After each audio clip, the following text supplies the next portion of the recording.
welcome back everyone, welcome back to another week, another edition here of the Sparkling Tuna Cup, the STC number 142, your weekly dose of weekly Duckling action. I'm of course just VIP with you and joined by these amazing players and by the people in the chat as well. Welcome one and all to again our weekly open tournament, the longest running open tournament in StarCraft 2, papi. Longest running, the most amount of editions. We are here, we are back, exclamation mark, be in the chat if you guys want to have a look at the bracket yourselves. When it comes to the brackets, there were a couple of walkovers, which is why we did take a little bit of time to get into our first match. Let's get into it. Oh. As we do reach out to the players to make sure we don't get left behind. Beautiful. Okay, from the top we have Pretty Fly is up against their first opponent, Existeri, in the first round when it goes up against ByuN. ByuN is the highest rated player in the tournament. Scrolling on over here, we have Aunt Tutty versus Signier. We have Machine gets a walkover win over Roxas. We have Nickract 2-0 over Scorpion. SHIN is up against Glorious. Camo is up against Captain Fish. Percival gets a walkover win against Shovka, and Perceive is up against Maxmore in the first round. So again, the first round is concluding. We were going to be jumping into either the Machine series or the Nickract series. We kind of missed out on some, and the others didn't quite actually get going and really come into play. So unfortunately, we were kind of like left without a series for a little bit. That is why we had a bit of a delay when it comes to the beginning of the broadcast, but now the first round match is done, and now we can jump into round 2, the quarterfinals. Nickract versus Machine. About to begin. Vetoes are done, and we're about to jump into our first game. Now, before I get ahead of myself, of course, a big shout out in the chat, and also, I mean, more than just a shout out, congratulations to Istan, Istan. Thank you so much for, one, the gifted subs, but also, happy birthday, Istan. Happy birthday, Fappy. It's yeah, I hope you have a great day, hope you have a great birthday, of course, hope you're enjoying yourself, and hope you have a great broadcast as well as we jump into our first series. Take care, Pappy, take care. Thank you for all the support, of course, as always. I stand. Treat yourself today, Pappy, treat yourself. Happy birthday. Let's go. Let's go. Also, very quickly here, BBQ in the chat also gave us 50 bits as well. BBQ. Thank you so much, as we are getting into our first series, as we're jumping into the best of 3 and spawning in the bottom right hand corner of Rainfall. We have the purple Terran player. We have the purple Terran representing Stony Balls. It is Nickract. And spawning in the top left-hand corner, we have the other player also representing Stouty Balls. They are teammates, of course, the Red Zerg the Red Zerg player. It is Machine. And if you're in the chat, it is Gamba time. Predictions are open. Place your bets on who you think will claim the series. Best of luck in the chat as we delve into our initial best of 3. Once again, we are here in the quarterfinals, and honestly, this series could go either way. Traditionally, I would lean towards Nickract, but I also have to, of course, give credit to Machine, as he has been improving over time quite steadily over the past couple of months, to the point where I would say that the gap between Machine and Nickract has blurred that much more. So originally I would favor Nickract, but now it's more of a toss-up here. We'll see how they compare. We'll see how they face off. We shall see. For the time being, we do have our openers. Again, just a standard hatch first. Does open up hatch first. Likewise, we have our Rax expand at Nickract. Nothing too crazy, nothing too wild. Welcome to Rainfall, of course. Rainfall is a smaller map of the map pool. Aggression is much more favored here as we get into a much more aggressive state. We expect to see Nickract be the aggressor in the face of Machine. We could see some Roach heavy play, of course, but Machine isn't honestly really one that embraces Roaches too much in this matchup. I imagine Ling Bane more than anything into a more standard mid game. I feel like it's going to be more Nickract to apply pressure and to try to end things a little bit earlier instead. We'll see if that holds true. See if that does hold true. For now, again, we'll just have our standard openers. We'll hatch a pool of gas here by Machine. From here, we're going to be droning, saturating. We'll keep an eye on the early tech, whether Machine goes a lair first, Eva chamber first, or into a Bailey nest first instead. We'll see the initial tech structure here. Likewise, on the flip side of things, we see Nickract is going for his own Rax into factory follow-up. Just everything's looking as it should be. We'll see if Nickract goes for a faster third CC or a faster starport to be more economic or more aggressive. We're just waiting for the follow-ups. First rebuild is back in.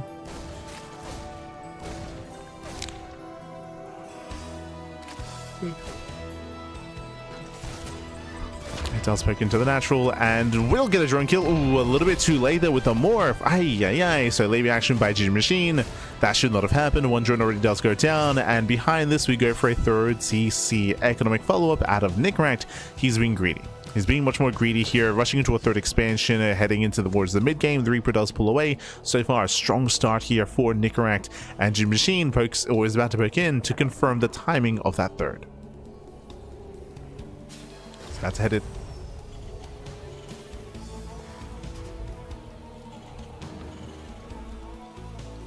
Zero Lord is poised to dip forward.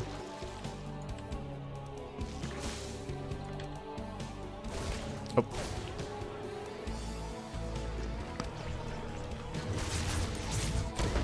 This Reaper does actually get a Tuna kill. Okay, Tuna does go down. So once again, Nickracked just getting some key pickups here. Behind this, going to be reinforcing with Hellions, but again, going for the third CC follow-up here. The Overlord does confirm this, so GG Machine is aware of the economy. He's aware of the potential Banshee play as well. He saw the tech lab, and we are indeed going for the add-on swap. So again, Nickracked is, GG Machine is fully aware of what's going on. Behind this should be droning, saturating, and getting in position to defend against the Hellions and said Banshees. As Banshee production has begun, we are indeed getting into Cloak. So far as kind of economic as you can be here for Nickracked. GG Machine is going Evo Chamber first. Interesting. Does go for the first Evo Chamber into +1 Carapace. So earlier +1 upgrade. This will delay the lair that much more. It also means that we will have a later like double Evo Chamber timing and double upgrade timing.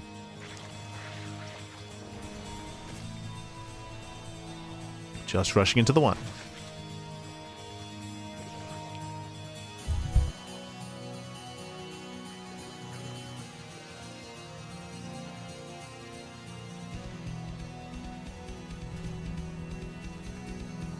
For now, we are going to be opening up. We have Stim all the way behind this, getting into Bio. We have been seeing an abundance of mech as of late, so that is important to bear in mind. Like, this is going to be Bio, of course, but again, Clem, ByuN, a lot of the Koreans have been mixing mech into their ZVTs. I'm sure that Nickracked will be willing to as well, especially battle mech, throughout the course of the series.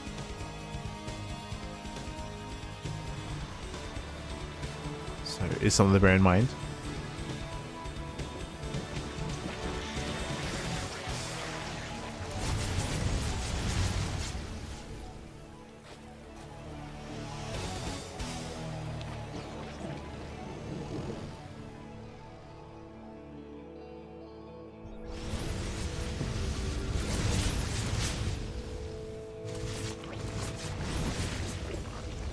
Until then, we are going to back up. Once again, just going to rotate.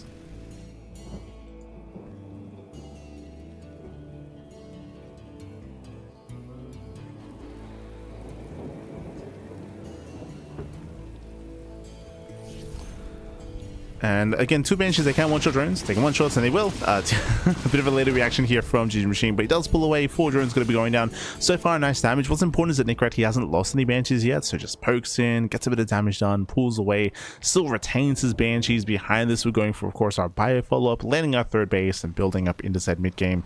We're just kind of settling in. We're just settling into our games. So far, Nickracked has had the earlier advantage, of course.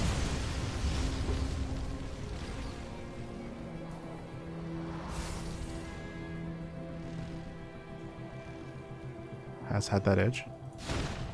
Oh.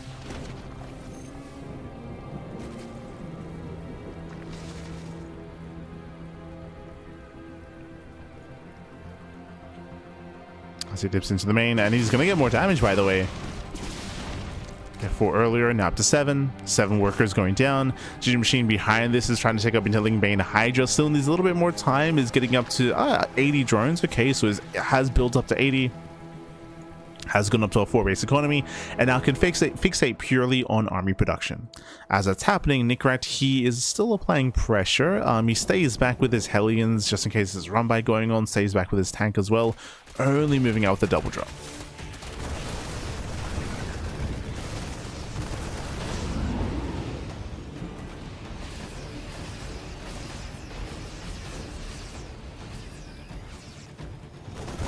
Just moving out with 2.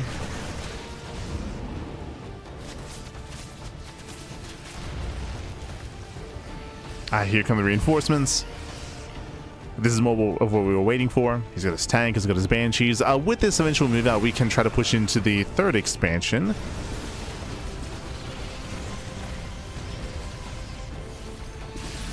We'll see if Nickrat can. Again, still has a lot of room to cover, a lot of ground to cover. Sets up on the high ground. As time goes on, it's getting better and better for GG Machine. Nickrat, he's on a timer here.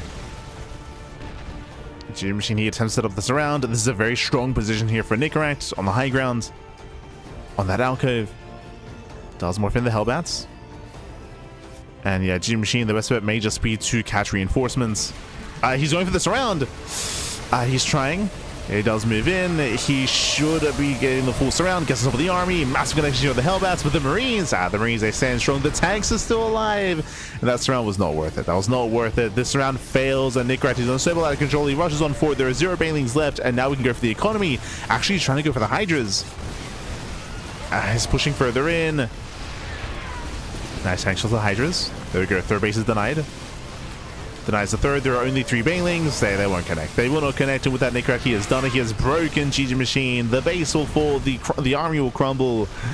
As I mentioned, aggression is favored on this map, and one strong push is all it took. Once again, just a very awkward angle there from GG Machine, and his banelings just did not connect. Didn't get what he wanted. And here the Marines, they break down the queens, one after the other. That's going to be 4 queens going down. Getting all 6. Gets all the queens. He cannot get away, Bappy. Oof. And again, GG Machine is struggling with some reinforcements, but the reality is it's been broken. GG gets called, and Nickrat takes game number 1. GG. Whew. GG will play. Nickrat will take a lead in the series. Again, winding it back, it just came down to that one. It kind of came down to that one strong push. But remember, in the lead up to it, Nickrat had a very nice start. He was killing workers, getting damage done with the Banshees, with his Reaper harass early on as well. He had a very nice start to the game, and GG Machine, he was struggling to defend. It did slow down his army production. It slowed down his link main Hydra, and that meant when we saw the main push, GG Machine, he had that much barely less to defend. And every little bit counts. As you saw, he barely didn't have enough to break the tanks. The tanks got down to like less than half HP, but they still survived. They survived this round. GG. It was also a bit of a lopsided round as well. Like, we saw that the flanking army came in a little bit too early. The frontal army came in a little bit too late. It's a little bit disjointed. Also didn't help.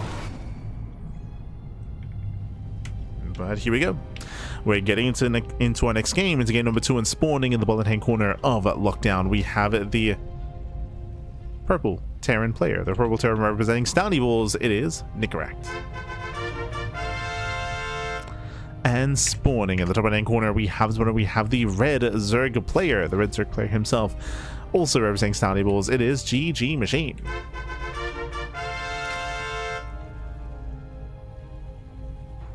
Let's go. Let us go as we are getting into game number 2 here, and we'll see if GG Machine can bounce back and force the ace match. What I will say is that now we're loading into a larger map. Welcome to Lockdown. Lockdown is a larger map of the map pool, longer rush distance by ground. Because of this, we should be having, or the Zerg player should be having an easier time defending on 4 bases. It should be more difficult for the Terran player to respond, to reinforce, to push across the map, especially with the high ground locations, with the flanking options as well. This typically favors a longer game, and that typically favors Zerg players, but we'll see if Nickrat can maybe find an angle of attack.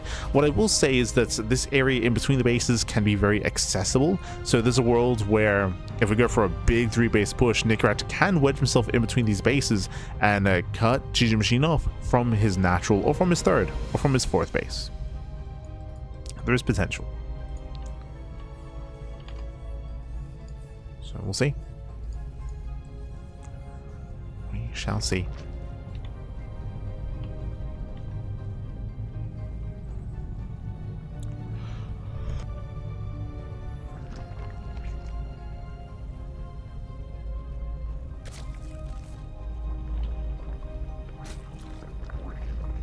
Sorry, it's been a long day. It's been locking in, Bappy, locking in. Again, for those unaware, earlier this morning we were live with Zero Space. We were playing through for the past 3 days. We've been playing through the Zero Space campaign. Guess I'll be uploading it to YouTube at some point.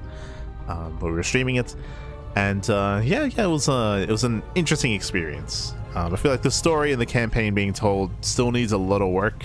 I would say it has some pacing issues, has some, I would say, direction issues as well. But when it comes to the core aspects of the game, it's looking pretty promising. I'd say pretty promising, pretty good. Has potential for what it is. Just potential for now. That's how I'd put it. CranKy does dip in across the map. If you recall, the first Reaper last game did get a drone kill. This time, no drone should go down.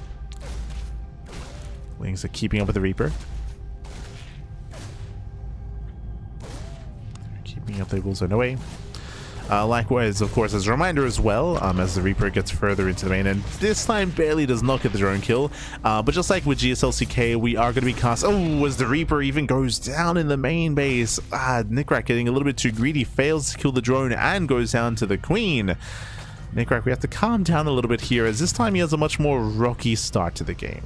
Behind this, we're still going for the third CC, but look at what we have here. We actually brought this up last game, if you remember, how we've seen an influx of mech from Clem, from ByuN, from the other Korean Terrans as well, and how I would not be surprised if we see mech at some point in the series. Well, we got it. Second factory, we're meching it up. Again, there's a reason why we called it in game one. Shouldn't really be too much of a surprise, but mech has been very trendy at the highest level of play, not to rely upon in a series, but to mix into a series. Especially if it goes unscouted, this can wreak havoc. Here we go. So Nickrack does mix it up. What were we going to say? Oh yeah, so GSTL starts next week. We already announced this during the podcast, if you recall, but we are going to be the main English casters for GSTL, just like with GSLCK. So we are going to be casting that. That's going to be on Tuesday. The GSTL, back be the return. I don't think the teams have been announced yet, so we'll have to hold off on that when it comes to said teams. But I look forward to those announcements. We'll be sick.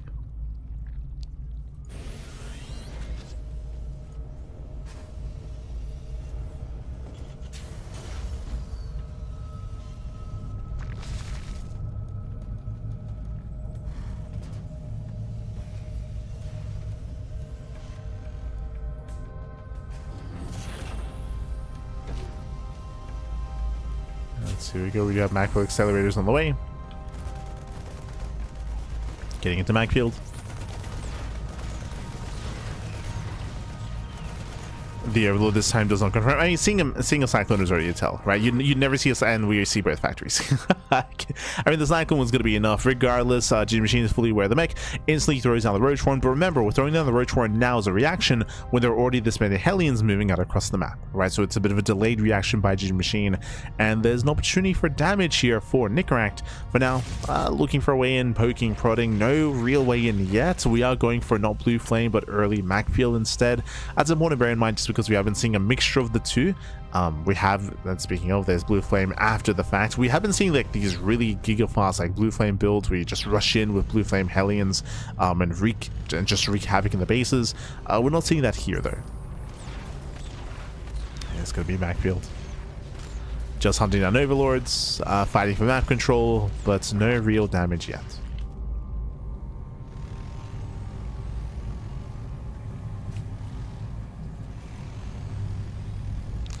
Playing a game other than SC2? True, who am I, Cyril? Oh my god.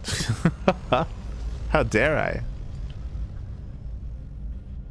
I do recommend, if you haven't watched it already, the Cyril and Raynor Portal 2 playthrough. That's content right there.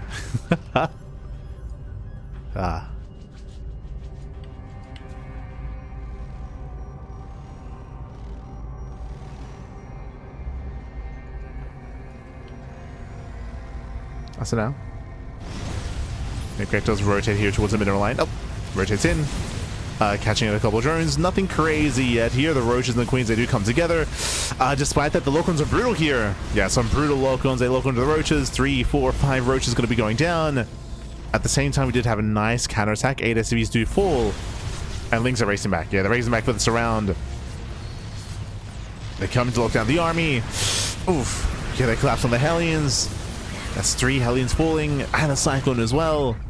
GG Machine holds. He does hold on. Honestly, a very crucial counterattack here from GG Machine. As you can see, delays reinforcements, it delays the economy, 4th CC has begun, and Nickracht is behind. This push had potential to kill, to straight up break through the roaches, break through the queens, and kill the expansion, and just snowball out of control. Due to the Ling counterattack though on the run by, damage was done across the map. Workers went down, more damage than GG Machine sustained, of course, and it also delayed any further push. Any further push. Ay, ay, ay.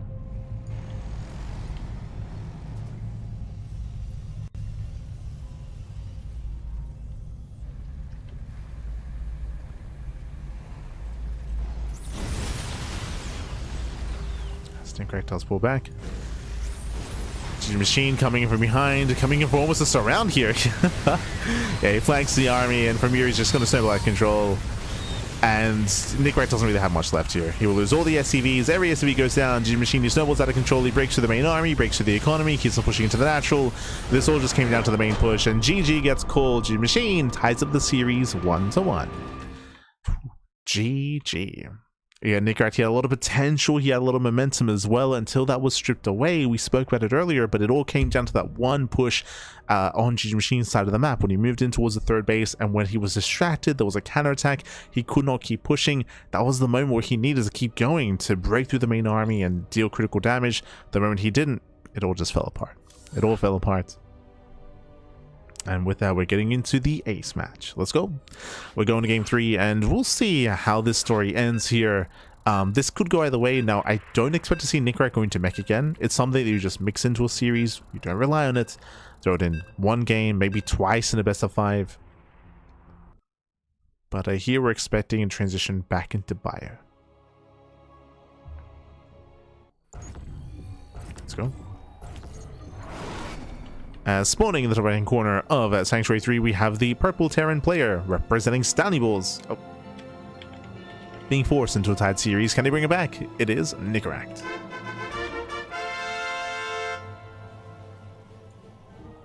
And spawning in the bottom left hand corner, we have his opponent. We have the red Zurich player. The red Zurich player, also representing Stanley Balls, fighting back and punishing that mech. It is GG Machine. Here we go. As we are getting into the ace match here, the final game of the series. Final game of this matchup. Coming into this game, of course, we do have a high ground natural, so a very secure, very safe 2-base setup. The 3rd base, honestly, quite close to the natural base as well, is a little bit more accessible, of course, but there are ways to engage ahead of time and slow down a push as well. We do often see a lot of mid-game here on Sanctuary 3, but I feel like a lot of this will come down to Nickracht and what kind of build he whips out this time. In game 1, it was an economic opener into a massive push on 3 bases with ByuN tank. In game 2, it was, of course, mech. Failed to be hidden though. Did fail to hide it and did try to incorporate mech instead. Wasn't quite able to piece it all together. He had a push that was quite terrifying, that is true, but he had nothing at home and he lost too many workers and it was distracted and it all kind of fell apart. Game 3, what do you have for us? Show us what you got.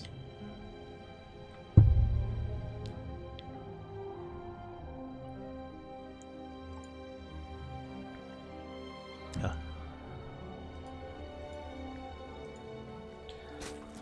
So now we have our hatch pool gas.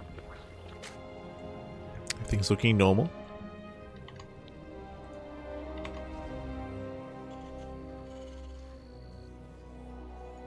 Catching up, and it looks like for the most part the round 16 has concluded.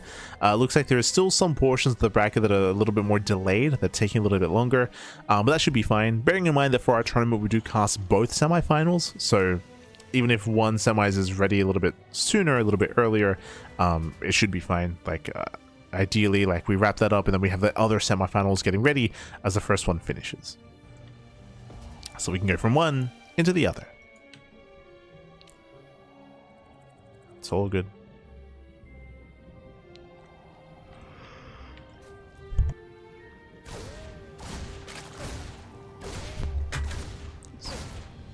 Let's Reaper does back in. Breaks in, pulls away. Game 1, the Reaper killed 1 drone. Game 2 didn't kill anything and was killed even. here in game 3. Yeah, well, we settle for some Lings. Takes down a Zergling. Ooh, gets a drone as well. Okay. Takes down a Zergling, takes down a drone, pulls back. A very nice start here for Nickrat. Now in game 1, he also took down a creep tumor. But already should be very satisfied with what he's done so far. With the damage that has been dealt. Machine now racing over to expand. Does claim the third.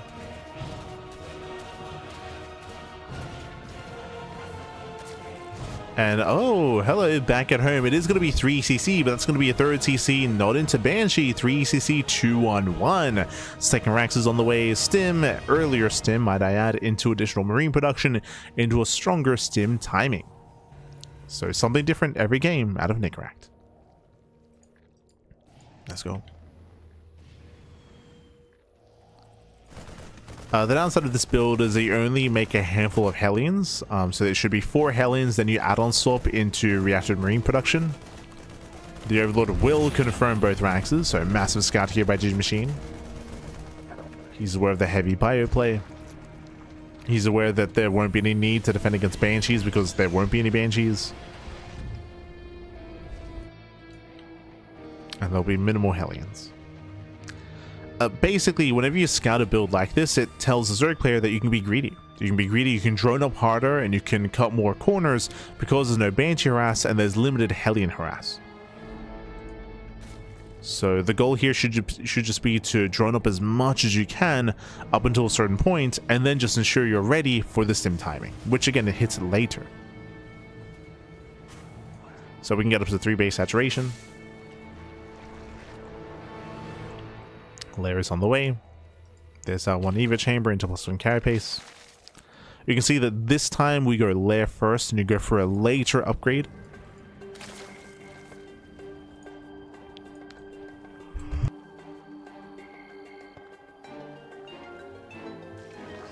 With that we can go for faster Overseer scouts, faster bailing speed as well.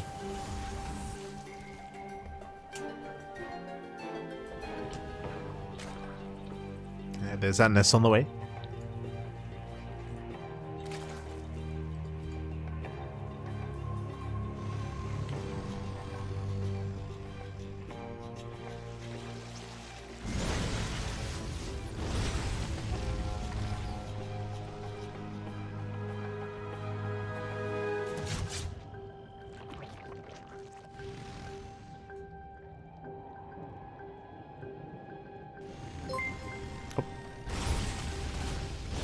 Let's settle into this. No, Este Hero. Thank you so much. Thank you so much for subscribing for sorry, gifting a sub actually. Gifting a sub to Oz Prodos. Gracias, papi, gracias. Este Hero. Thank you so much. Stim is now done. Here comes that Stim timing. Does hit at ooh, a little bit earlier actually, but the Lings are ready. It does hit at 620. Lings, they collapse in, they get a full surround, and with that, Machine he holds. He does hold, he does defend. To cut works at 53. From here we can join up further.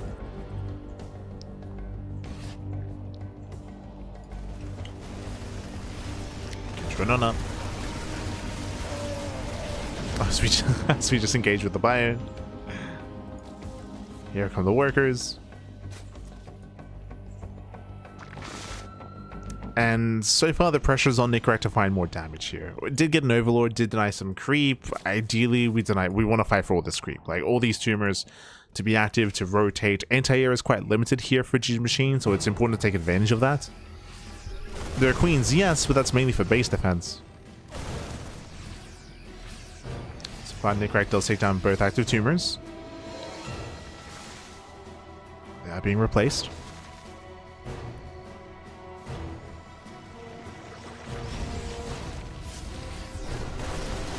Right into the over. Does once again focus down on both active tumors. Oh. Picks up, pulls away.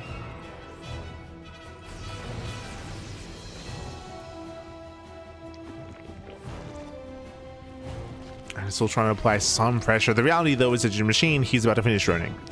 He's free to drone up to 80 and he's almost there. Is he looking? No! Oh my god. Whew. They'll save one medevac pool of Marines. The other did go down. It was a bit of a late reaction there by Nickrat. A little bit late.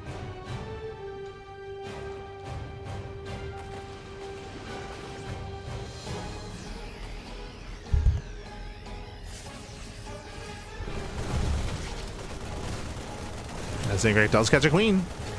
That's way too soon. Just had 2 tumors. Going in front of the double drop. But again, so far, GG Machine, he's keeping up with the aggression. Hive is almost done, and unlike the last game, unlike game 1, we're not going Ling Bane Hydra, by the way, we're going Ling Bane Ultra. The goal is Hive Tech into Ultras. We're making some safety infestors just in case. So a bit of a safer variation here from GG Machine. Not cutting as many corners.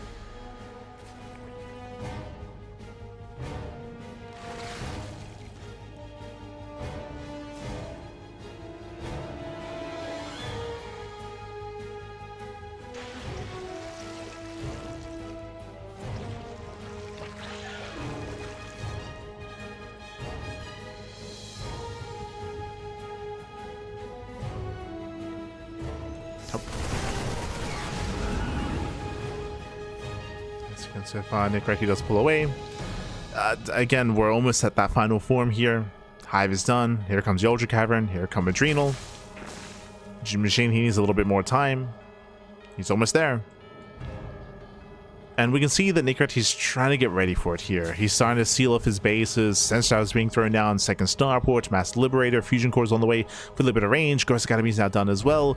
I would say this is very tech heavy here by CranKy. He's trying to rush into this tech and trying to refine his composition.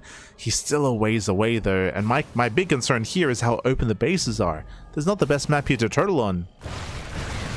It's much more open, much more accessible. Ling, speaking of, they get on top of the tanks. Yeah, 1, 2 tanks going to be going down. Bane's not. No, they get into the mineral line. Massive connections. 17 SCV kills. And GG Machine just has to back up and run it back. Do it again.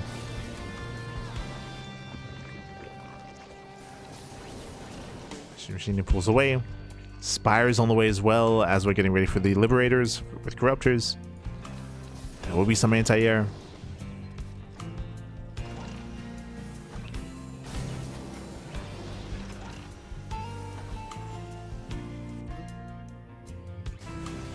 And again, you can just see how open this area is. In between the bases, even on the right, on the top side as well. You need a lot of buildings to seal this off. And CranKy isn't there yet.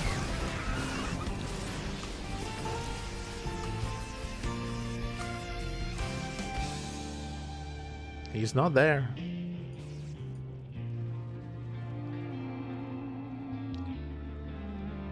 Now that we're just getting all the upgrades. Plus your carapace, more than halfway done. Getting ready for a dream drop. Cadence plating, almost complete as well.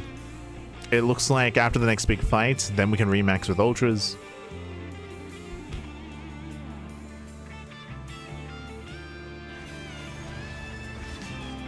GG Machine is still getting there.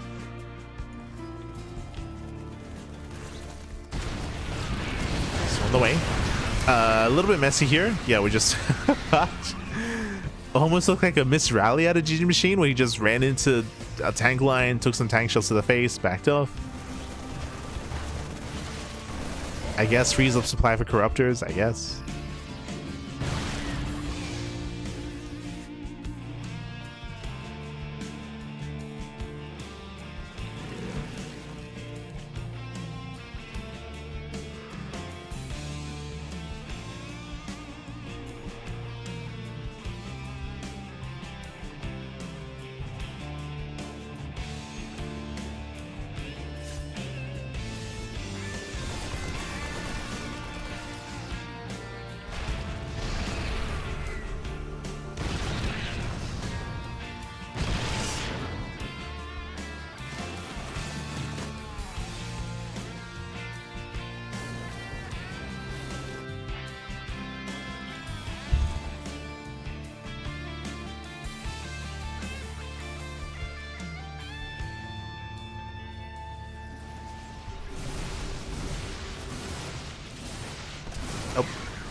As the corruptors have arrived. They shouldn't get much done, and I mean, they at least phase check. They can hold the ghosts.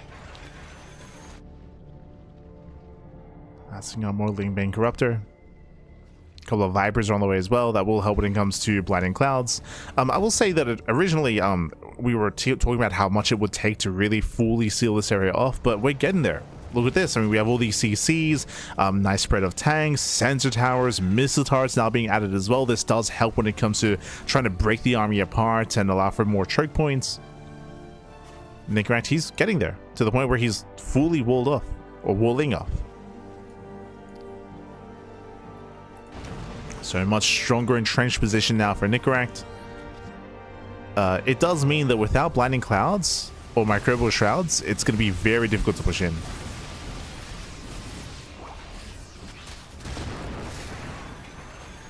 Very difficult.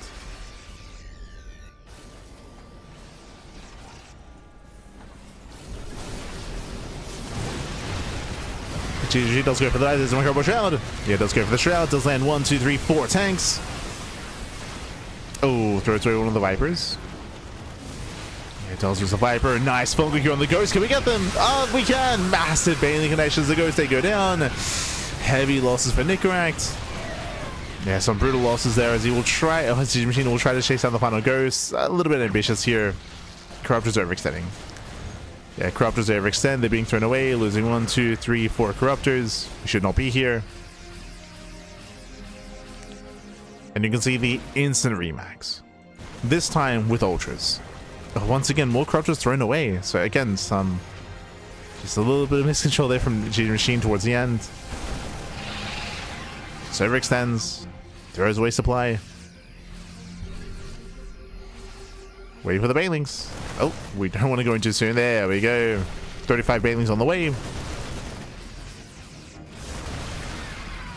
Remember, the tank count was cut in half.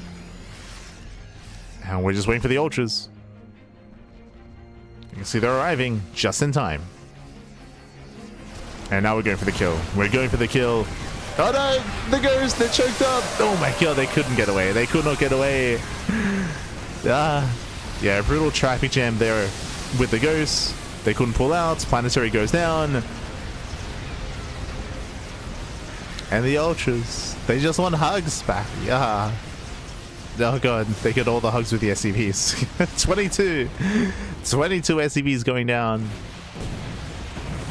And then bam! The remax. 6 more Ultras. 6 more Ultras on the way. We just remax and we just run it back. Do it again. Oh. G Machine, he does get 2 tanks. Okay. I was a little bit concerned about rallying in too soon, but no. 2 tanks go down. It just shows that Nickrack has been broken, right? He has been broken. He has no remaining army. He's got a couple of Hellbats, 1 tank, a Liberator, a couple of Marauders. Not much more than that. This would be a moment where G Machine's overextending as he's pushing into Liberator range. No, we're throwing it away. We're throwing away the Ultras. That's 1, 2, soon to be 3 Ultras. They go down. Despite that, G Machine, he still breaks through anyway. GG gets called, and G Machine, he will claim the series 2-1, advancing on to the semi-finals. GG. GG, well played. Again, a really unfortunate moment there for Nickrack winding it back. If you recall, Nickrack, he had just unsieged his tanks and pushed forward. If you remember, he had 5 tanks on the front lines as he was trying to push and break out of his entrenched position, and that's the moment where G Machine collapsed in, right? That's when he collapsed in on the main army, was able to catch out all the tanks, then reinforce, and then have a better fight catching out all the Ghosts as well. And you saw that Nickrack, he was trying to kite back with the Ghosts, but they were running into the Marines. Like, they were running into the bio army that was on the ground, so again, there was a bit of a traffic jam, like they were kind of getting each other's way, and in the end, couldn't pull out in time. Couldn't pull out. GG, well played. With that, congratulations. G Machine, he will claim the series. I don't think I opened predictions, so my apologies. No way, I did. Oh, there we go. As with that, G Machine will advance on into the next round, where we have yet to determine our next opponents. Un momento, papi. Okay. So heading on over here, you can see G Machine, he's waiting in the semis, waiting in the semifinals, waiting for the winner of ByuN and Ekistir. But they're currently mid-series. We do see that Pretty Fly went down in the first round, so the round of 16 match is still ongoing. Meanwhile, we're waiting for this. Let's double check. Waiting for SHIN versus Camo and Perceive versus Percival to wrap up for the lower semis. The upper semis, as you can see, is clearly going to take some time. They're going to take, it's going to be a while. So most likely, G Machine will have some downtime. We are going to be focusing on the lower semifinals first instead.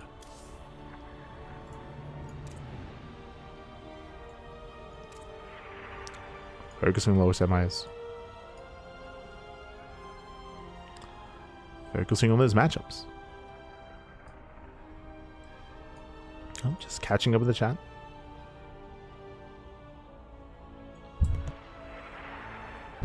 Zerg are so ridiculous. I mean, we kind of glossed over it, but it was kind of implied. In that game, Nickrat, he lost a lot of early game momentum and he lost a lot of control, so he was just forced to turtle, right? You saw it, right? You saw it when the initial 2-on-1 push was shut down. Remember, it was a 3cc 2-on-1. When that was shut down, then Nickrat, he was forced to just turtle up. That allowed for the Zerg player to mass expand and mass saturate. I would say the mid game of Nickrat was lacking, and that allowed for GG Machine to snowball out of control. Not just that, but specifically on Sanctuary 3, as you saw, it takes a lot you have to invest a lot to turtle up, right? To be able to seal off the bases and to fully fortify yourself, as opposed to other maps where it does take a little bit less than that. I would say that's one of the reasons why on Sanctuary 3 you see a lot more all-ins, a lot more like hyper aggression from Terran players to avoid this kind of situation, this kind of scenario. It can be really difficult to be forced in this kind of game state against Zerg. And be stuck at home in such a way.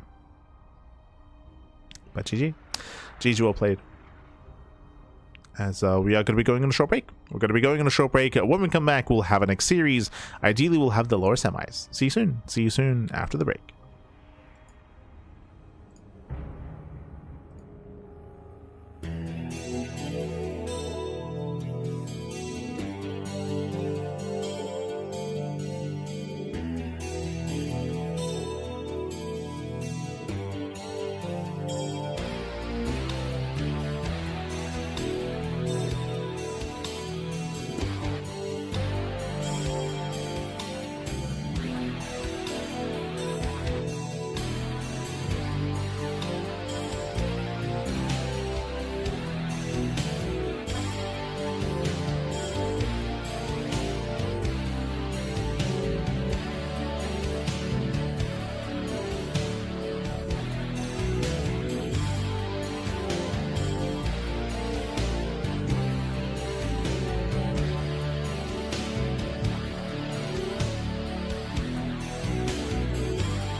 welcome back, everyone. Welcome back. Welcome back here to the Sparkling Tuna Cup. The Sparkling Tuna Cup number 142. We're here in the semis. Our semi-finalists have Bappy and spawning in the bottom hand corner of Washout. We have the South Korean Zerg player. We have the Red Zerg representing onside. It is SHIN. And spawning in the top right-hand corner, we have the blue Terran player. The blue Terran player himself. It is Percival. And if you're in the chat, you know what time it is. It is Gamba time. Predictions are open. Place your bets on who you think will claim the series that we have reached our semi-finals of this week's Open Cup. And before we get ahead of ourselves, a big shout out to Morituri in the chat. Papi, thank you so much. Thank you so much, Morituri, for subscribing for 30 months with Twitch Prime. Crazy, Papi, crazy. Thank you so much. We appreciate the support. We appreciate it. As we are jumping into our initial best of 3, let's go. The ZVTs, they continue. We just wrapped up with Nickrat versus GG Machine, and we had the Machine advance on to the semi-finals, but here we have a best of 3 between SHIN and Percival. Percival, who has leveled up quite heavily here over the past 12 to 24 months. It's been an impressive rate of improvement here by Percival, to the point where he is now on a much more regular basis defeating players like SHIN and Solar. So he now does pose a greater threat. If this was, say, maybe 4 months ago, I would favor SHIN, but here and now, it's much closer and it's much harder to call. I would not be surprised if it goes to the ace match. I would not be surprised if even Percival wins this series. We'll see. We'll get into it. We'll see how we open up as we settle into our ZVT. Now, when it comes to this matchup here, I feel like Game 3 of Nickrat versus GG Machine is a good example of kind of where the meta is at the moment and what we want to avoid. So currently in TVZ, you need to be hyper aggressive. Like Terran players, they need to be in your face, they need to be hyper aggressive, constant drop play, aggression, harassment, trading with the army, keeping the Zerg player busy while they mass expand, getting a natural, a third, a fourth, a fifth base as well, keeping the pressure up, not giving the Zerg player room to breathe, room to counterattack. That's often where the high level ZVT is at the moment, because the moment that you just let up that pressure and back off and let the Zerg player drone, then they'll just snowball out of control, max out, gain map control, and just hammer away at your bases. So it's on the Terran player to avoid that kind of game state. And we'll see how we open up. So far, just standard opening here by Percival. Reba does move out across the map. SHIN back at home, likewise going to be settling in. The first queen is already out, as we did have a bit of a later hatchery. Oh, okay, it was an earlier pool. Earlier queen, later expansion. This will allow for early queen production to defend, to deflect, and to secure our initial 2 bases. At the same time, because it was a pool first, Lings, they step out across the map. That will delay the expansion. Do we get a Marine kill? Oh, we do. Marine does go down. Delay in the command center. 3 SCVs pulled off the mineral line, so a very nice start by SHIN.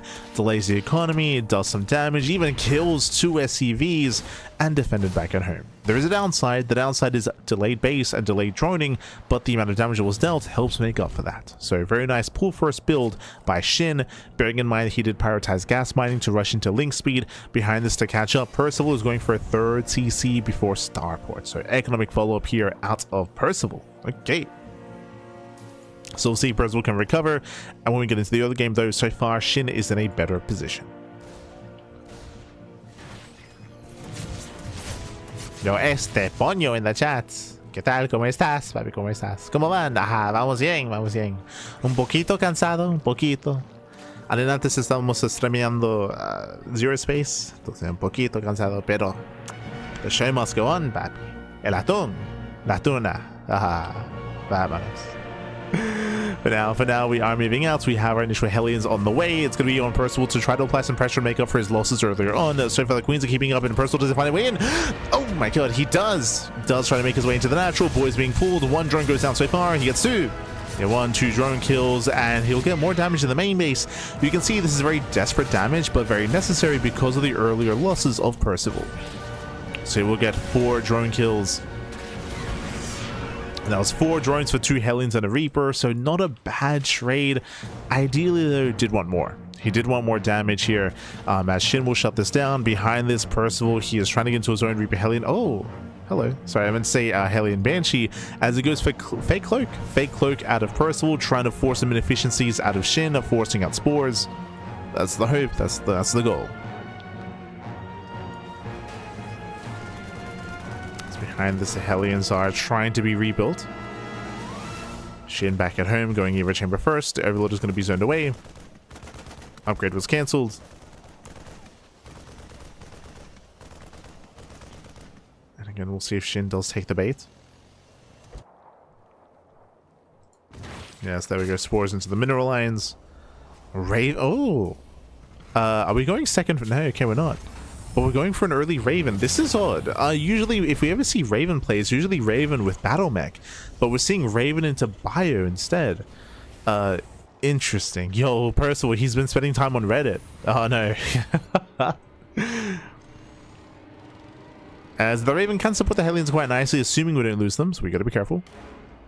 Basically, the Raven should be teaming up with the Hellions to clear up creep, just deny creep and to save money on scans. That is the hope, at least. The downside, of course, is that this will delay any kind of... Oh, do we even... Okay, we did finish it. This will delay, say, like a Viking first to hunt down Overlords, or it will delay your add-on into Medevac play, for example. But we did have to make an excess amount of Hellions to replace the ones we lost earlier, so maybe that's why we're going for the Raven, as we didn't need an earlier setup for Medevac production. Sapphire cleans up 4 tumors. Oh. Oh, as he's going to be locked down. Oof, yeah, he's going to be locked down here. Massive losses. The Hellions are surrounded. Oh, the Jukes. Very impressive. They slip, they slide away, and they looks like they will barely escape. Very nice control there by Percival again. He was surrounded 100%, but no, he barely did slip out. Cleans up all the lings, and this is getting out of hand. This is getting out of hand here. The drones have to get the hell out of here. No, they're lining up. Oh my god. They line up for a moment as 6 drones do go down, and the Hellions, they get away as well. That's crazy. Not a single Hellion was killed. 2 Hellions went down, but those were the earlier Hellions from the first dive. So very impressive movement there by Percival to avoid getting surrounded. He just looped up his Hellions, pappy. Oh my goodness. Oh my god. They were oiled up. Could not be caught. As Hellions, they back off. They ideally would want to be repaired here, as we can see Percival getting ready for his next push. Now, what's really important about what just happened is that it wasn't just that the Hellions survived, but they killed 36 lings and 6 extra drones. They traded incredibly well, and this means that Shin's defense is going to be weaker. It's going to be much, much weaker here against the first push. And here comes Percival. He's making his way towards the 4th base. And remember, all that creep was denied earlier. This 4th base is very exposed, very vulnerable. Lings are raising back home to defend. They're going to get on top of the tank. And where are the Hellions? Yeah, where are the Hellions? The tank is going to go down. The Hellions, they're too late. We needed them. We needed those Hellbats, but alas, Percival, he's losing steam. Did lose 1 tank. Now down to 1. Backup tank is coming in. Once again, we're coming a little bit too soon. Yeah, Percival, he's premature. He's premature. Please have the Hellbats, then we can deal with the tank as well. I did mention at the beginning here that it is crucial that the Terran player is hyper aggressive and in the face, but here it is hurting Percival. Just getting a little bit too antsy.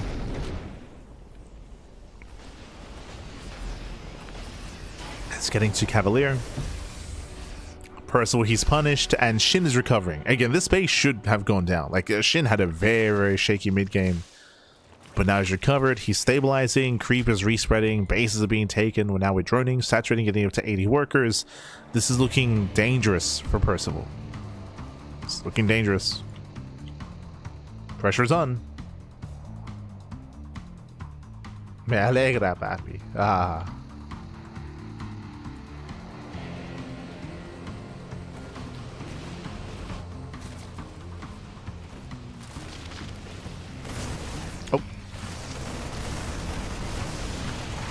As the mine's just going to go up. Oh, the retargeting. Very nice. It does retarget on the banelings, does focus fire. 4 banelings go down, and the Marines, they trade very efficiently here. Won't be enough to keep pushing, but nice trace nonetheless.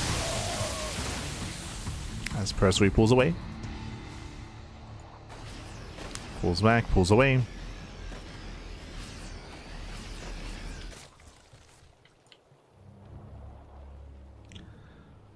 Behind this Percival claiming his 4th base, now getting a 5th.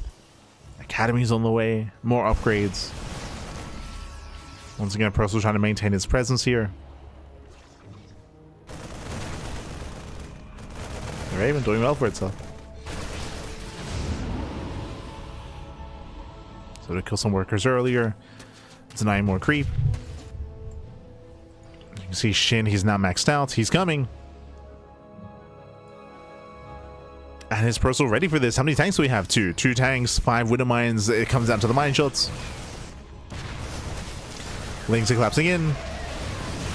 Mines, oh, they don't quite connect. Yeah, no major connections, but alas, the Liberators have arrived in time, and Percival, he's holding. Percival is holding on. We have another mine.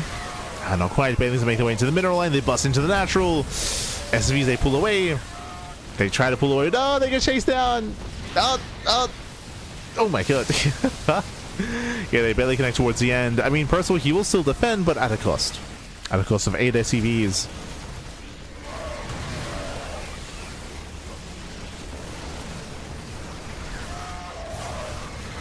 Please out now 11 workers. Shinji just keeps rallying across the map, taking down more Marines. We're running out of Hydras though, and Shinji does not have enough. Doesn't have enough, Bappy. He's gonna lose Hydras as well. Expensive losses here for SHIN. Trading Lingbane is one thing, but trading out Hydras, that's something else. So some expensive losses here for SHIN. He has to pull away. Back at home, SHIN now taking gases. Now taking up. This is a delayed hive here at the SHIN. It looks like SHIN was hoping he could just end the game. He was hoping he would just end the game then and there. So his tech is very late as a result of that.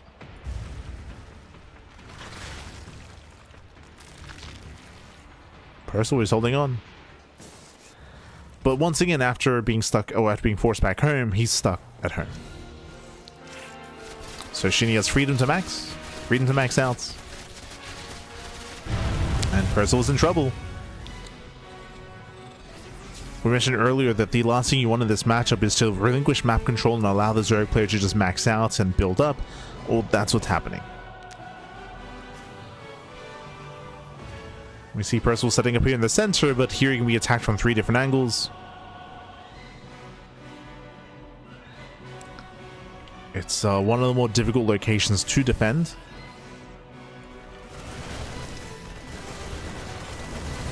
Oh, speaking of, yeah, Mine Shield forcing some friendly fire. Yeah, friendly fire out of the mine. Lingbane's going to be collapsing in. Can we get on top of the ghost? Can we get in? Yeah, Ling's a rush on forward. Doesn't quite get on top of the ghost. We go for the middle line instead. The planetary is going to go down. Massive connections. 13 SCVs going to be going down, and the base as well. And we're still not done. Did I say 13? Getting up to 15. 15, 16 SCVs. Oh, 15. The ghost to survive. I can't say the same about the base. And we're just going to run it back. We're just going to run it back. And do it again. Oh, thankfully, the medevac did survive. Yeah, medevac did survive. Here, the wood mine a little bit too far back. Yeah, it's too far back. Ling's overwhelmed, and with that, SHIN has done it. He has broken the back of Percival. His snowball's out of control. Pushing into the mineral lines. Broke the 6th expansion. Planetary does drag away the Lings at least. Does distract. But again, this is still crippling damage, and SHIN, he's still rallying across. He wants more ghosts. He's getting them. The ghost, Pappy. Yeah, heavy losses here. More ghosts falling. And again, at this point, Percival cannot hold. He cannot hold, cannot defend. Cannot keep up.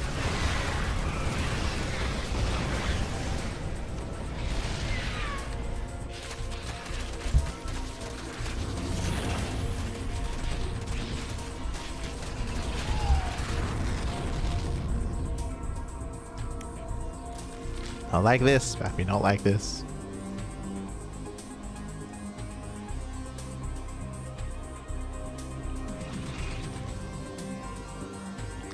I mentioned it earlier, but a lot of this just goes back to Percival's push. When he pushed too soon without his tank, and too soon without his Hellbats.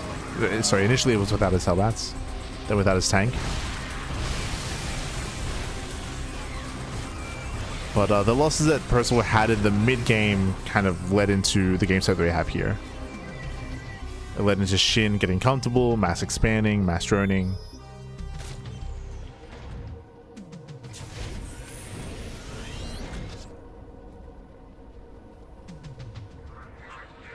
It led to this, man.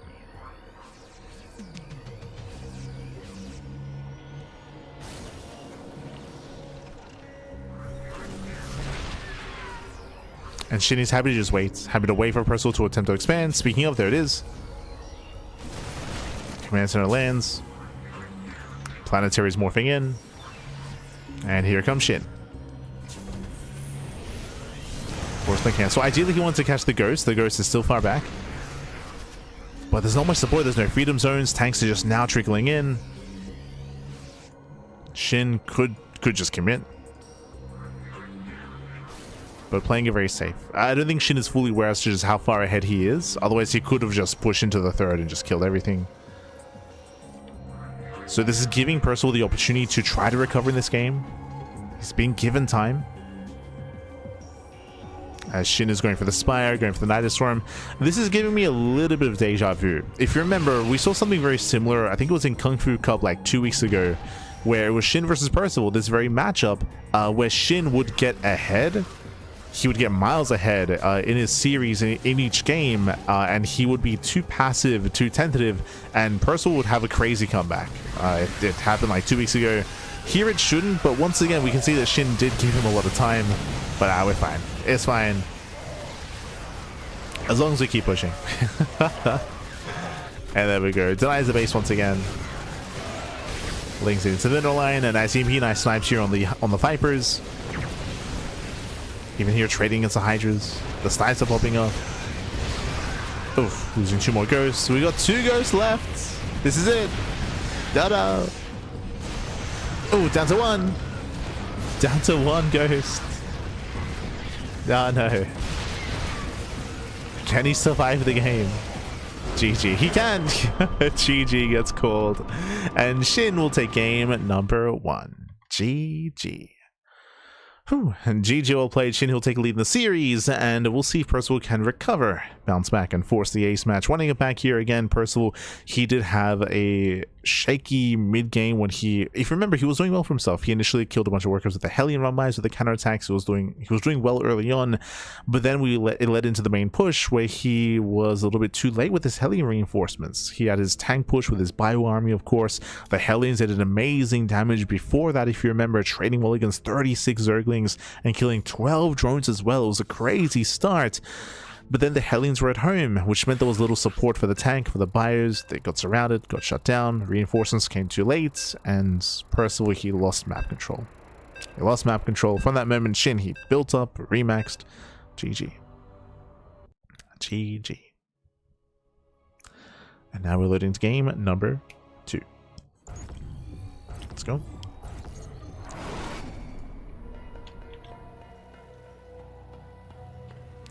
We're loading into that second game and spawning in the top right-hand corner of Sanctuary 3. We have the blue Terran player. The blue Terran player himself down in the series. Can he bounce back and force the ace match? It is Percival. And spawning in the bottom left-hand corner, we have the red Zerg player. The red Zerg player representing onside, leading the series 1-0. It is SHIN.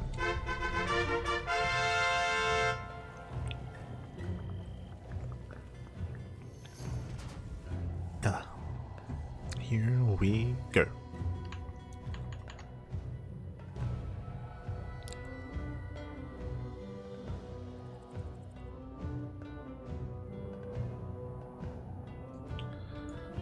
Here we go.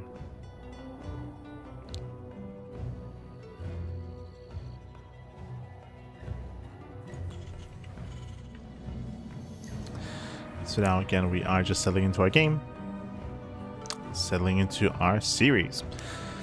We did have quite an intense and even back and forth game number 1. I did mention previously that Percival had a much stronger start to game 1. He was ahead after the Hellion aggression and Hellion damage. Just the aftermath of that did have a hard time maintaining that lead.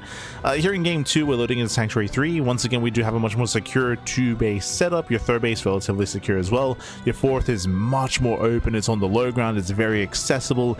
We did mention this in the previous quarterfinals match about just how difficult it is to turtle up on 4 bases. bases on a map like Sanctuary 3, so we often do expect to see more aggression earlier, or at least for the momentum for the Terran to not stop, to just keep going, to just keep the pressure on.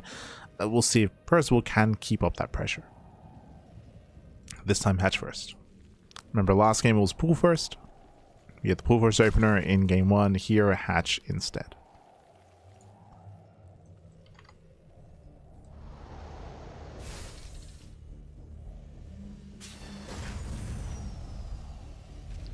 Go.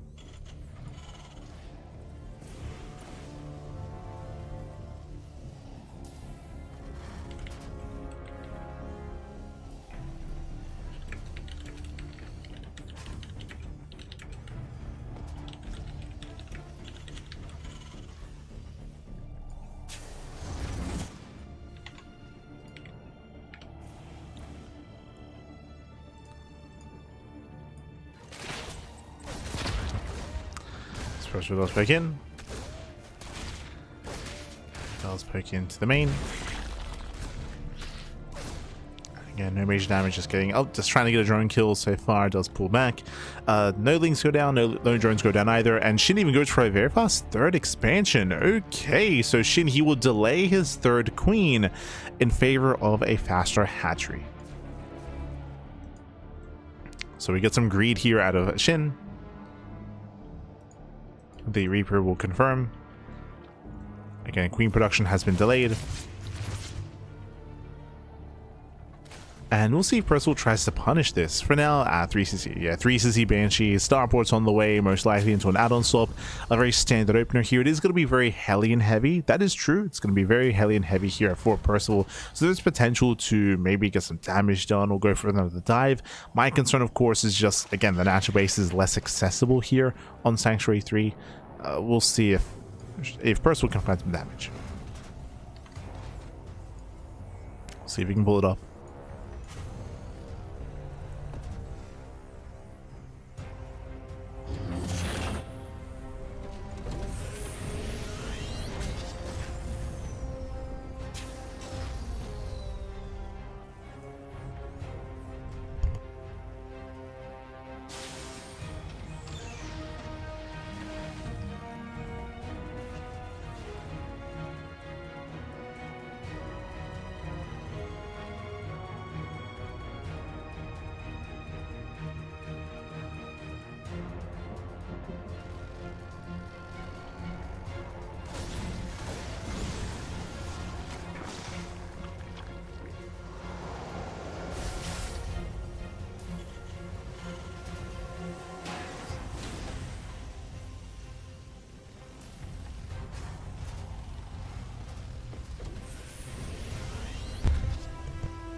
From here, Hellions, they poke in. We have our Cloak Banshees on the way. Very quickly here, I don't believe that SHIN has scouted.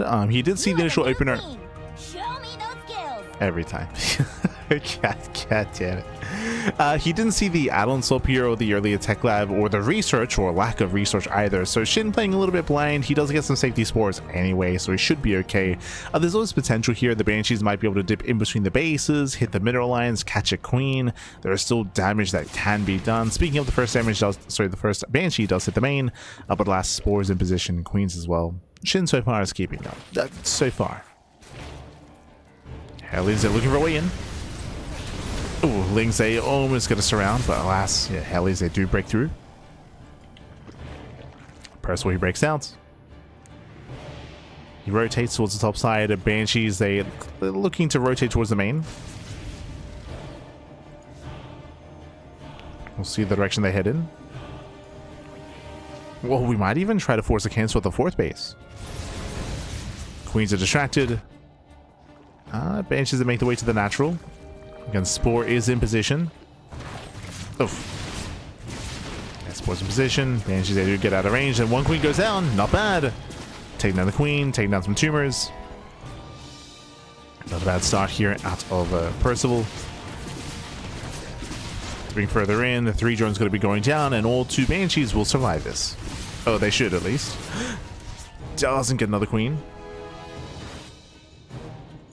Barely not. Meanwhile, that was all 6 Hellions getting caught. No. Percival, he was too hyper-fixated on the Banshee, so were we. The Hellions that went down, and this is a better start here for SHIN.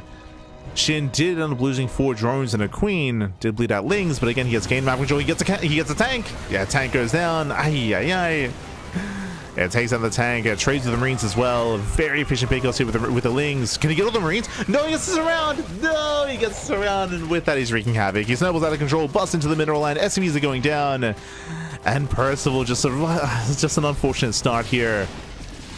Again, this link counterattack would have never happened if he had kept the Hellions alive. The Hellions being left idle and being surrounded was brutal. That led to this moment. It led to the counterattack. And now Percival's push is going to be weaker.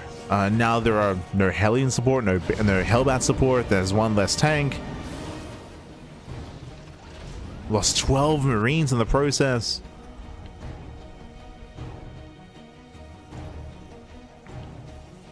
And Percival's getting a 4cc. He has to. So 4cc's on the way. Percival's going to slowly try to turtle up and get up to 4 bases. He's being active with the double drop, that is true, but he has to be very careful with this, as there's very little to defend back at home. Oh. Does catch some of the Hydras. Not bad. He gets 1, 2, 3 Hydras going to be going down. Oh, good. But there wasn't enough room. Yeah, not enough room. Marines are left behind. Medevac barely gets away. Messy trade for Percival. And SHIN is done droning. SHIN, he's on 5 bases, 78 drones. Now, SHIN is going to have a harder time pushing into this 3rd location, but he doesn't need to. All he needs is to break the 4th. Or just break the army. Ay. Percival's moving out. There's a lot of riding on this move out on this push.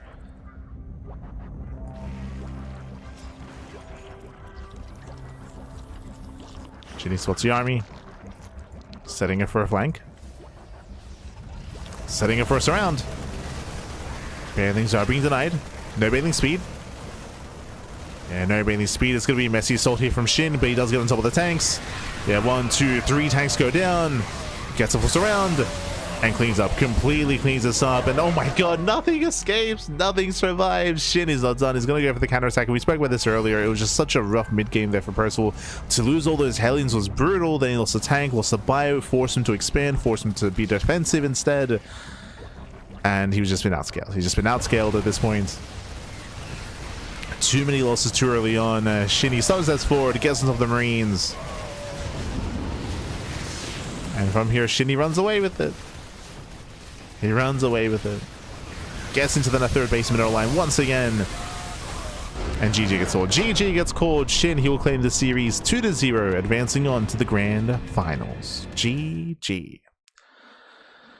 Whew. GG, well played. SHIN, he will claim the series. Again, Percival, both games he had some strong moments, of course, both in game 1 and in game 2, but in both games you also saw Percival just slip up one too many times, lost map control early on, lost momentum, and then very quickly it all would swing in favor of SHIN.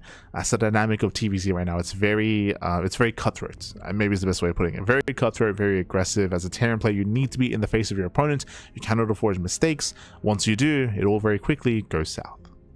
GG. GG, well played. Congratulations to SHIN. Will claim the series, and with that, we're getting ready for our next matchup. Where are we dropping? What's going on? Oh, okay. We're heading over here to the upper semifinals. They are ready for us. It's going to be best of 3 between ByuN and GG Machine. Oh boy.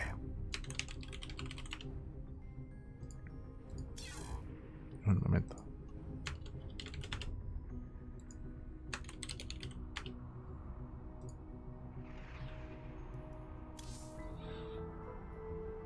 We are getting ready for our next matchup. For our next series.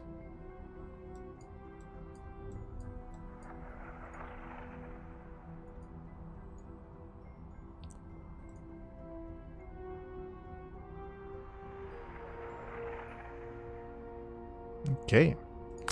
Vitas are going to be underway, and once they are done, we can jump into that next matchup, into the upper semifinals. Once again, SHIN is waiting in the grand finals for the winner of our next series, for the winner of ByuN and Junior Machine, either a TVZ or ZVZ finals. Let's go.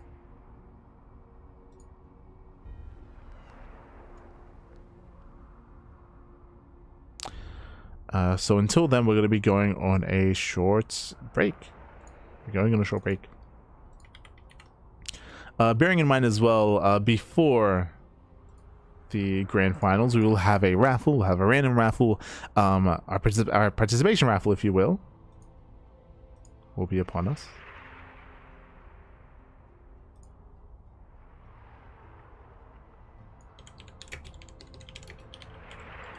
For now, though, we're going to be going on a short break. When we come back, we'll have a next series. We'll have the upper semi. See you soon. See you soon after the break, as players are now conducting their Vitas. See you soon.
Welcome back, everyone. Welcome back to the upper semifinals. The upper semifinals here of the Sparkling Tuna Cup at number 142.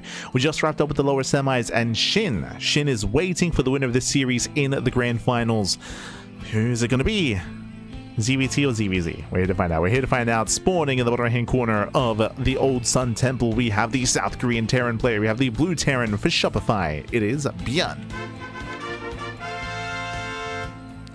And spawning in the bottom left-hand corner, we have his opponents. We have the red Zerg player representing Stowny Balls. It is GG Machine. Let's go. Let us go. And if you're in the chat, you know what time it is. It is Gamba time. Predictions are open. Place your bets on who you think will claim the series. Best of luck in the chat.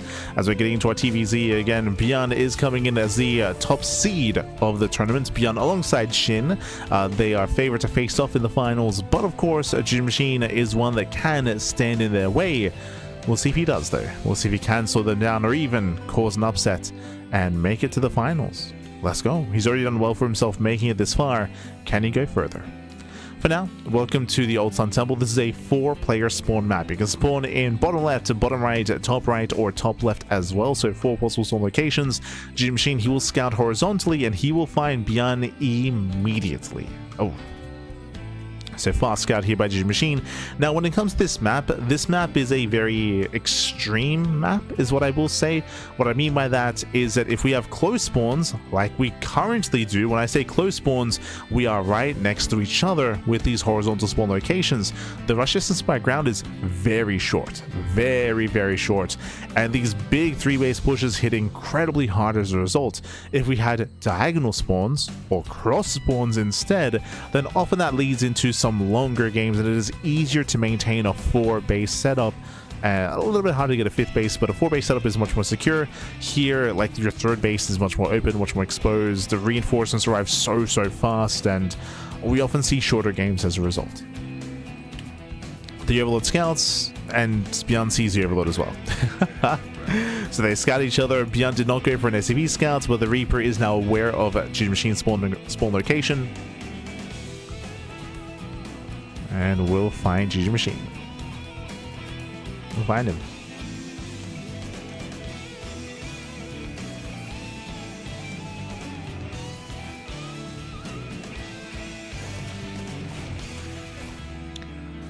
Here does poke in.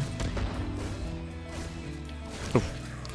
Pokes in, does get a drone kill. Nice start here by ByuN. Gets the drone, pulls away. Behind us going for his 3rd TC, so again, economic opener here by ByuN. We're expecting a more intense follow-up though, so eyes are still on the Terran. Oh, he wants to no, he wants a tumor, he will get it, but he will lose the Reaper in the process. A little bit greedy there out of ByuN. Does trade at least, but ideally did want to keep that Reaper alive. As there's the Atom Swap into reactive helium production. Overlord does break in.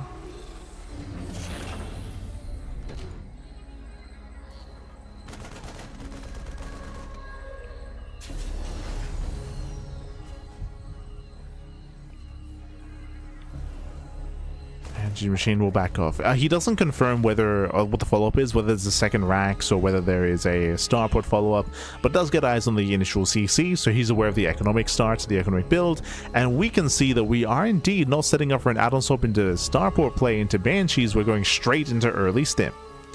So this is going to be a much more aggressive follow-up here with stim on the way. Hellions are amassing. Are we planning to, because stim is going to be done so early, and because the second, no, never mind. I was going to say if we go for a delayed 2nd Rax, we could even go for Hellbats. I still stand by that though. We'll see. Are we going for a 3rd Rax or just a starport? Yeah, 3rd Rax. Okay, Jesus, that's a lot of Raxes early on. Big delay in the starport.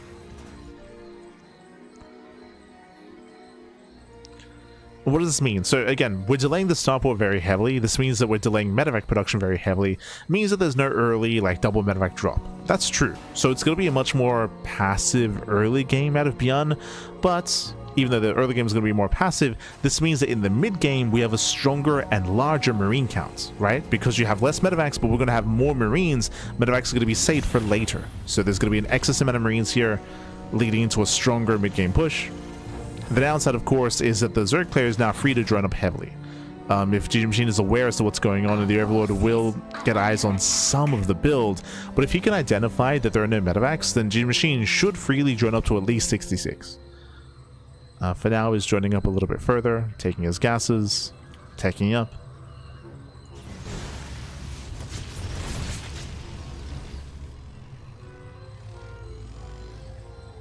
Still taking up.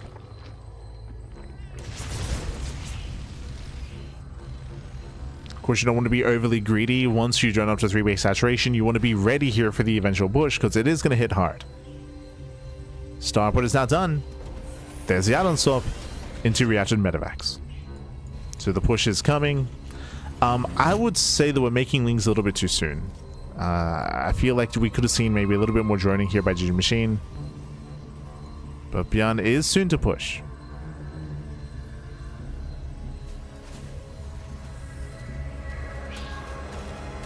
He's soon to start pushing, and he will not stop. You can see now we're squeezing out drones after we made Lings. Ideally, you would have had these workers first. Yeah, so It was an inefficient setup here from GG Machine, from the Zerg. But we'll see if we can hold on. Bailey's morphing in. Oh, the Queens! Gotta get out of here. Earthler gets caught out. We're going for the Pian bush where the Metamax. Yeah, he's pushing pre-Metamax. Bailey's whirling in, but no bailing speed. Yeah, no bailing speed. Whew. ByuN doesn't get punished. Metavacs have now hit the field. You can see it's always so risky pushing like that without Metavacs because you're so prone to being surrounded. But ByuN slipped away.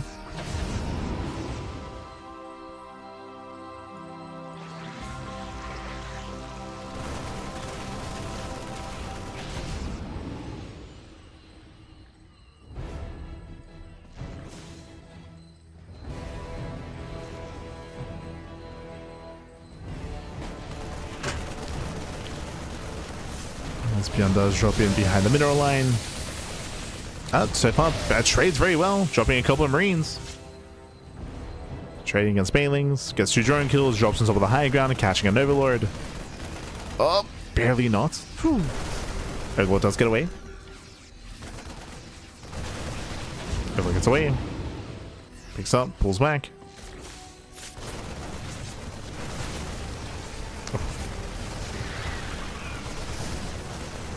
Picks up, does pull back. Likewise, Marines, they do get into the middle line. More drones going to be going down. 8 drone kills, picks up, pulls away. Again, nice trades here by ByuN. He's going for the base. He's going for the 3rd. And so far, he's just keeping that pressure up. And GG Machine's having a very hard time trading. Does get a full medevac, though. Yeah, medevac goes down. ByuN still rallies in. You can see the tanks are at his 3rd and within range of the expansion, or within range of supporting. This is how small the map is when you have close spawns. We're just right next to each other. And these tank shots are brutal. Oof. And GG Machine, he's been overwhelmed. At this point, he's been overwhelmed. That was a brutal supply block. Banelings, they get targeted. Hydras have gone down one after the other. Just insane losses here for GG Machine. The base goes down. And GG Machine does not have enough. Doesn't have enough. Here, the spread is good enough for ByuN. Breaks all the Banelings, keeps on stepping forward, to catching out all the Overlords. And ByuN snowballs out of control. Again, just the RNG in favor of ByuN here. As GG Machine, I'm sure, would have been hoping for longer spawns as GG gets called and ByuN takes game number 1. GG. Whew. And GG, well played. Again, aggression is heavily bolstered here. It's heavily incentivized on Old Sun Temple. When you have those close spawns, it is easier to be aggressive, harder to be defensive, and GG Machine did have a hard time defending. He had a very hard time.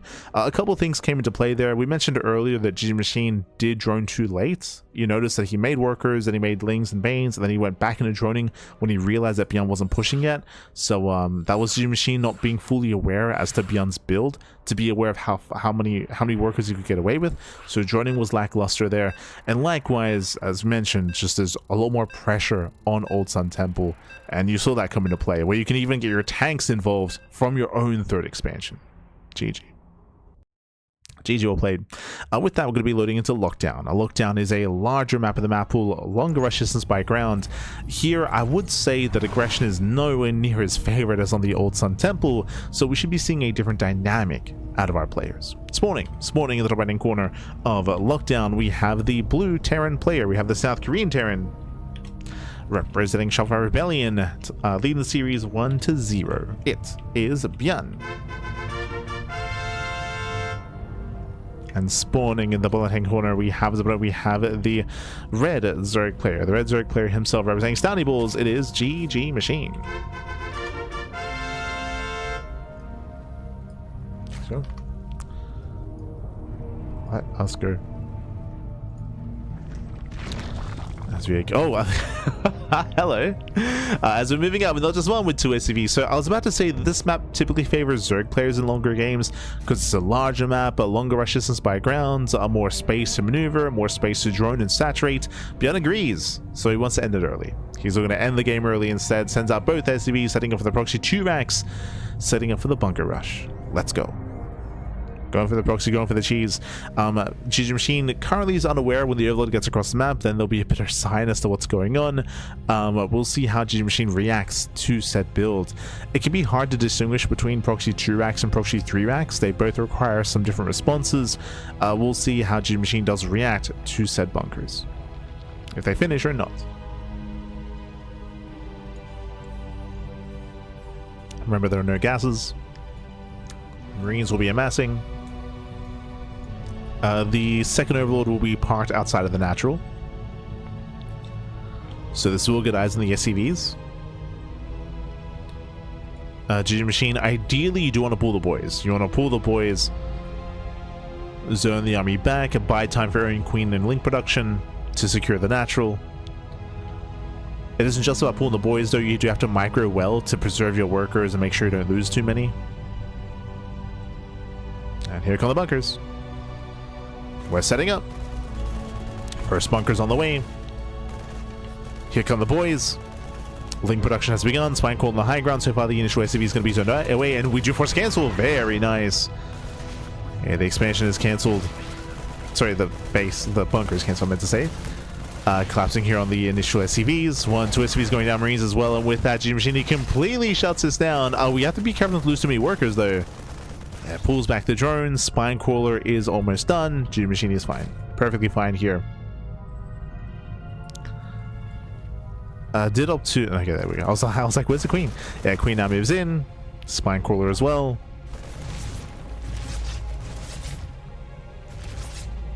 And again, just a really good call out of GG Machine to open up pool first. Very safe play. 3 that. With it, some Marines are going to be chased down. And GG Machine can just drone. He can just drone up freely here. The game will continue. Remember, 2-rack Reaper is not an all-in. It's not as committed as 3 racks. So you can transition out of this. CC's on the way. Factory's on the way. The game will continue, but GG Machine is ahead. Straight up. He is ahead here.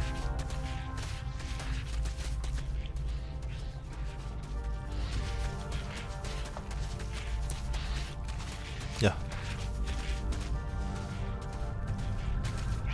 And we'll see what GG Machine does with this lead. Do we try to capitalize on the idea of ByuN being greedy? There we go. That's a 3rd CC before factory, by the way. This is hyper greed out of ByuN. If GG Machine can make the assumption that there's a high chance that ByuN is going to be greedy after a failed all-in, and instead go for like a roach all-in, GG Machine could just kill ByuN. He could just kill him. But for now, he's just droning. Just droning, saturating, pulls out of gas, so we're not going into a fast lair. It looks like GG Machine is just playing standard, which means ByuN can recover in this game because of the corners that he's cutting. Lingze now get eyes on the factory. GG Machine, he should know. He should identify that this factory is very late, and unless it's a second factory, it means that we have a fast 3rd CC. So GG Machine, he can piece it all together.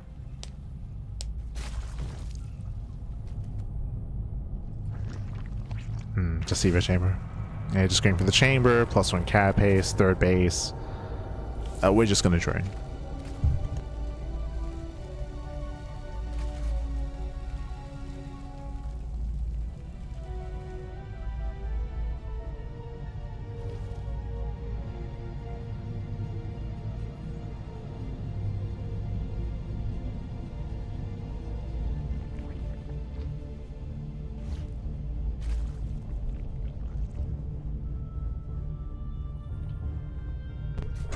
I'm just grabbing my jacket.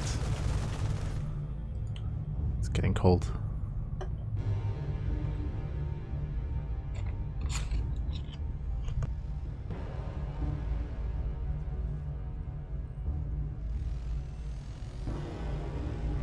Yeah. But here we go. Again, we're just getting into our own 2-1-1, 3cc, 2-1-1, just hybrid greed variation. GG Machine going to try to drone, saturate, building himself up. Again, he's just going to be giving ByuN a lot of breathing room, a lot of freedom. GG Machine is still in a better position, that is true, but is giving opportunities for ByuN to recover.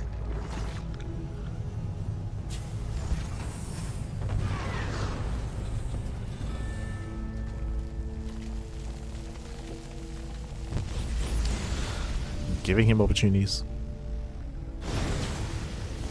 As Hellions they poke in, they get a drone kill.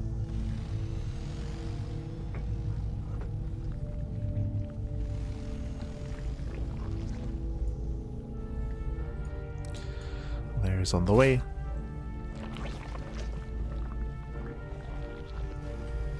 And we'll see if G Machine can keep up here with the Hellions with the eventual drop play. Medevacs are coming.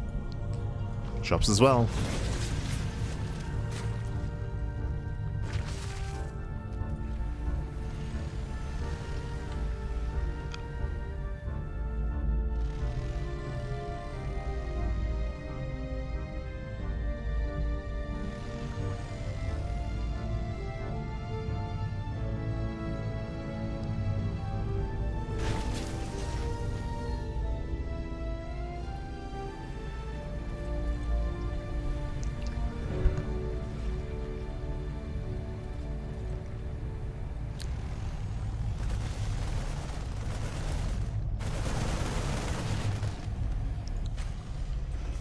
From here, ByuN, he does move out. He's actually going for an earlier hellbound push. My apologies, did not quite notice the army that was thrown down. So a little bit earlier here, and ByuN, he might just punish. Bailey's not ready for this. Uh-oh. Yeah, Bailey's not ready. ByuN, he does break through, takes down the spine crawler. Bailey's just not finishing. Oh no! Does pull away, and G Machine barely holds on here, but ByuN trades well. He trades very efficiently. How many queens? Two. Two queens went down. Drops into the main base, going for the economy. Again, there are no Bailings inside, so the Marines, they trade incredibly well here. Oof. And remember how earlier we spoke about how GG Machine was giving ByuN the opportunity to recover in this game? Well, ByuN is back. ByuN, he's back in this. He has recovered. You know, has a comparable worker count. He has mules, 3 CCs, drops you on top of the 5th base. The 5th base should be denied. Things are going to be trickling in. Okay, the base will be saved. Saves the expansion, dropping back into the main base. Queens are in position, and GG Machine, he is holding on here, holding on to his 5th. But ByuN is trading so efficiently. And that lead that GG Machine once had in this game, not quite there anymore. Not quite the same. Now going for the Hydra Den. ByuN once again just chipping away at the expansion. Here comes the main force. We spoke about it earlier, how ByuN, he wants his base, is down to half HP. He wants it. And he's gonna get it. Bailing's speed, it's also delayed. Oh god. Very delayed. Yeah, massive tank shots. Pulls back to the bio. GG Machine, he should clean this up. There's just not enough room for the unload. Yeah, no unload here. The tank will go down. You can see here, barely holds onto the expansion. That was like 1 second away from going down from the Marauders. And ByuN's not stopping. He's still not stopping. Still wants that base. Once again, setting up on the high ground. Marauder pokes in. Greens as well. Oh, but it does barely get the expansion. Yeah, one more Marauder shot. The hatchery goes down. GG Machine down to 4 bases at the same time, dropping on the top side. And again, GG Machine, he had such a good start to this game. But as we mentioned, had the opportunity to be more aggressive or to just open up, and did decide to just drone, take another base, get another expansion. Did not punish the greed of ByuN despite scouting. Didn't punish.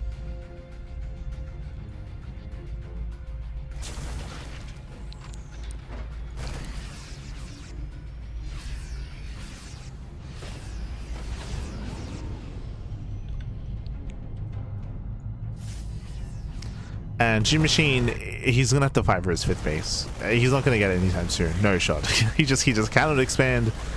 Cannot get a 5th. GG Machine is being contained. Contained on 4 bases, while ByuN gets his own 4. So ByuN again ahead economically, even on bases. Did clump up towards the end there. ByuN is gonna be careful. Drops into the main, gets a queen. Gets 1, gets 2 queens. Now going for the workers. 5 drones going down. Oh.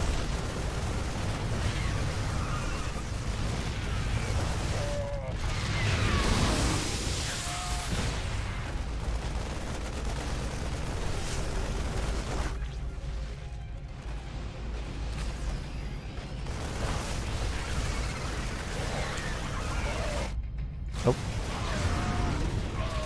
So once again drops off, pulls away, took down the 5th base, pushing forward on the top side.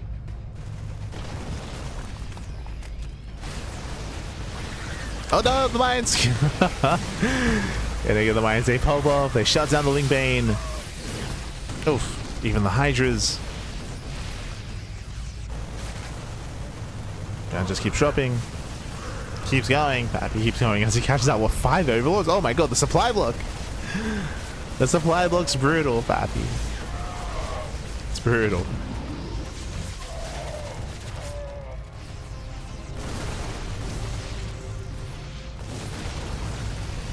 And with that again, he set the pace. It's just too much. G Machine, he's just been bleeding out so much ever since the 5th base went down. Ever since the first fight. The first fight at the 5th base. When G Machine bled out to most of his lings. He was bleeding out banelings as well. That was when the ball started rolling. And it didn't stop. Did not stop.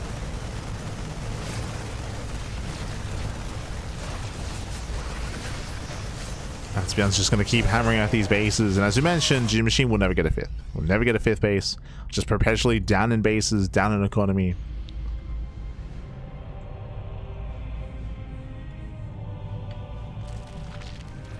ByuN is going to dive into the main. Lurkers are soon to arrive. Lurkers will help when it comes to a main frontal assault, but against drop play, Lurkers, they can't be everywhere at once. Not in this low numbers. The den. And Lunker Den goes down. Mine shots in the mineral line. Mavericks have to get out of here. ByuN moving in. Oh, the Lurkers, no, they're exposed. The Lurkers are exposed. They all go down. Again, the Lunkers, they were on their own. On their own, they're just so vulnerable. So easy to pick up. GG gets called, and ByuN, he will claim the series 2-0, advancing on to the grand finals. GG. Whew. GG, well played. ByuN, he will claim the series. He will advance on. Again, G Machine, he had the better early game. He shut down the proxy, he shut down the cheese. He had a very, very clean defense early on, relatively clean. Had a better start, but as you mentioned, he had a choice to make. Does he try to be aggressive in the aftermath to punish ByuN's greed, or does he just try to build up and macro out of it? Did decide to macro, which means ByuN got away with his 3rd TC. He was able to recover and then break out across the map and bully G Machine, as he was a little bit later when it comes to his tech.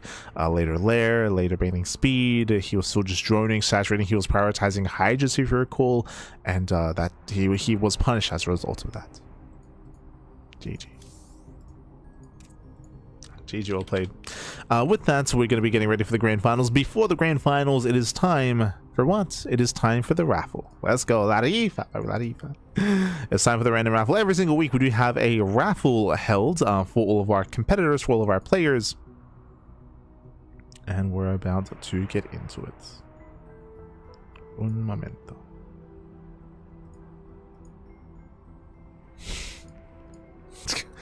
Okay. Oh no. Oh god. TMI from the players.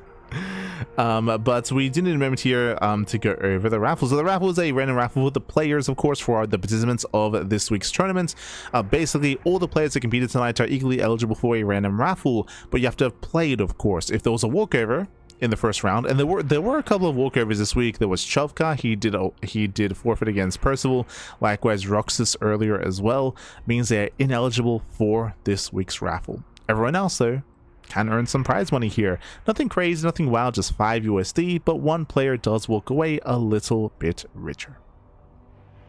Oh boy. Who's it gonna be? Who is it gonna be here? Bam! As this week we have 16 eligible players for this week's random raffle. Sorry, 15 I meant to say. 15 players, and this week the random raffle winner, oh, okay. The random raffle winner is SHIN. GG, well played. Shin, he will earn the random raffle. He is a finalist this week. Sometimes it goes to a player in the first round, but this week it does go to a finalist, so he will get some extra prize money this week. Hashtag rigged in the chat, as always. As again, Shinny does walk away with said prize money. So with extra prize money, we see Percival as the runner-up alongside Exterior, Perceive, Captain Fish, and Aunt Taddy as well. GG, well played. With that, we will need a moment though. We'll need a moment. So again, congratulations here to Shin as we get ready for the grand finals here. ByuN versus Shin in the best of 5 about to take place. Before the grand finals though, I do need a moment. We do need a moment. So we're gonna go on a short break. I'm gonna give the bunny some veggies. So we'll need a moment before those finals. We'll see you soon. We'll see you soon after the break.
And welcome back, everyone. Welcome back to the grand finals, those grand finales here of the Sparkling Tuna Cup, the SCC number 142.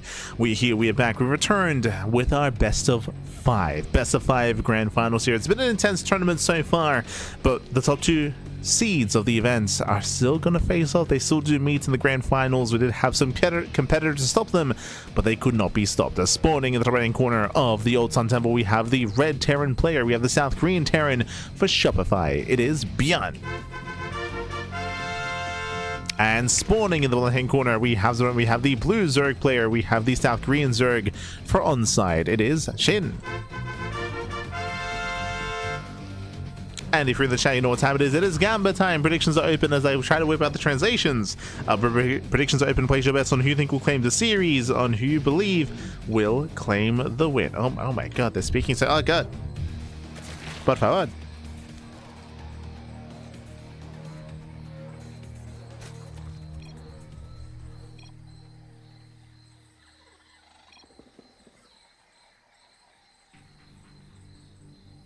Haha. I don't understand the context of this conversation. Oh, I think they're talking about the 300 mineral CC.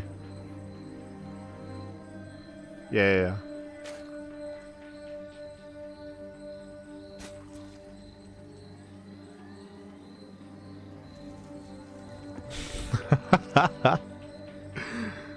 Okay. ByuN's like, I don't really feel any difference with the 300cc with the new patch. Oh. But yeah, they're just bantering with each other.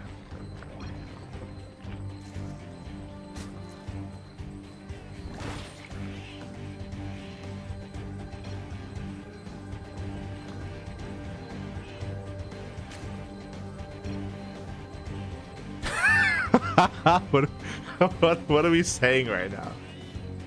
Oh my god.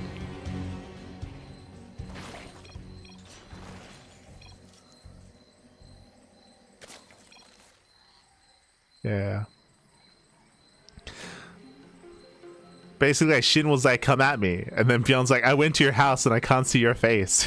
Oh no. And now they're talking about the spawns. Like, of course it has to be diagonal spawns. They just scatter each other. And ByuN's like, it's already over. We're stuck with diagonal spawns back. For those who are curious, welcome to the Old Sun Temple. When it comes to this map, depending on the spawn location, it favors Terran or Zerg. Zerg is favored on the longer rush distance. Terran is favored on the shorter distance. And you can see the players discuss that here as well. Where there is Gamba involved.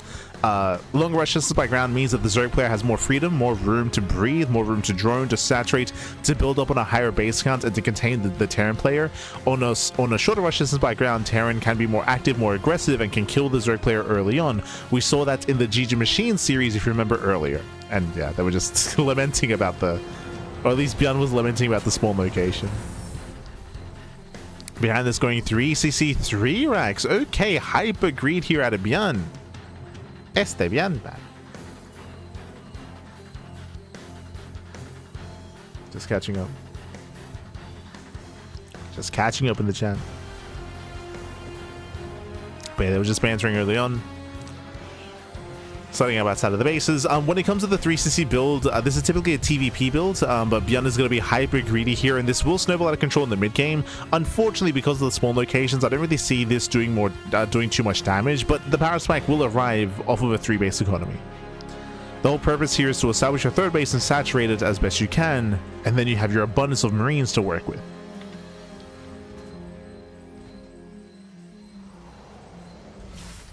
Surprised he wasn't disqualified because he uses the Diva announcer. True. Oh no. We tried making that rule. We found out it would disqualify 80% of signups. It'll disqualify all the weebs, Pappy, all the weebs. SHIN won't be able to play. Neither would Haas. Or Cyan. Oh no. So I meant to say Haas are nice. Could not play.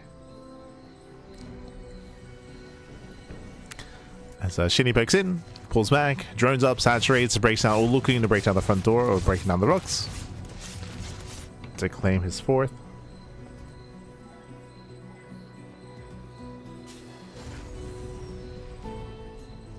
Has ByuN ever won a major tournament? I mean, he's a world champion. He's yeah. I mean, you're getting responses, but he is a world champion. He won GSL as well, which I would say was like, was it more hype? I mean, both were real. I mean, it was the year of ByuN, right? Like, it was like, it was all sick. It was all exciting.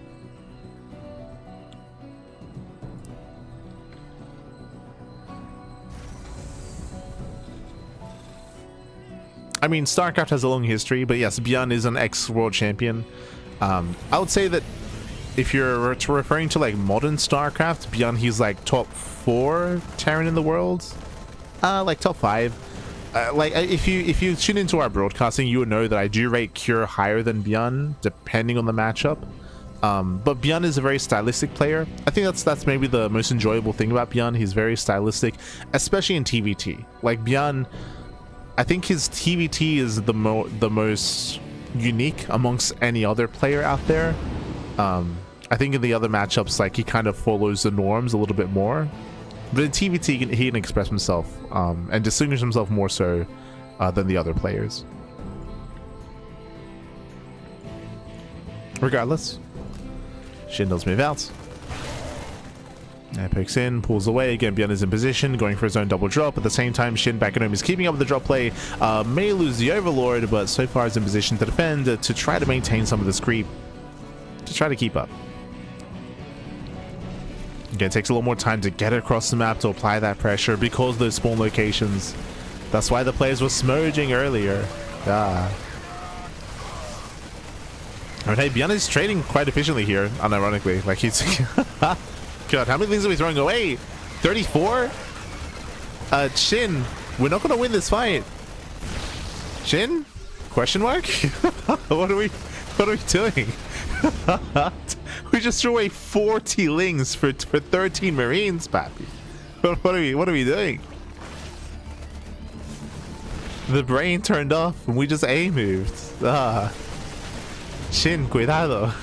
Cuidado, papi, cuidado. Here we go, ByuN at the same time. Now, because SHIN threw away so many lings here, that means he has so much less to defend on the front lines. Straight up, he has Bailings, but very little link support.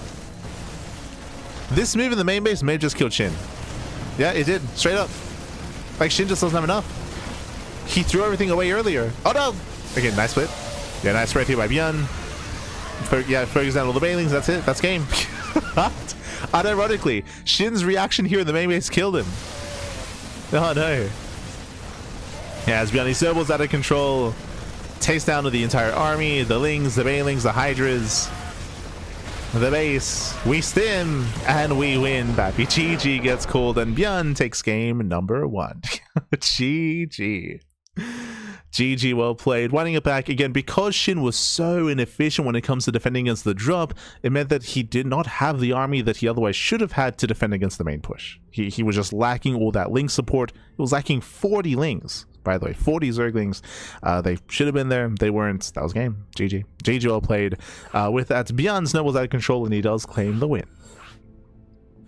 Yo, SHIN, we gotta lock in. Like, we... Oh my god. Ay, ay, ay.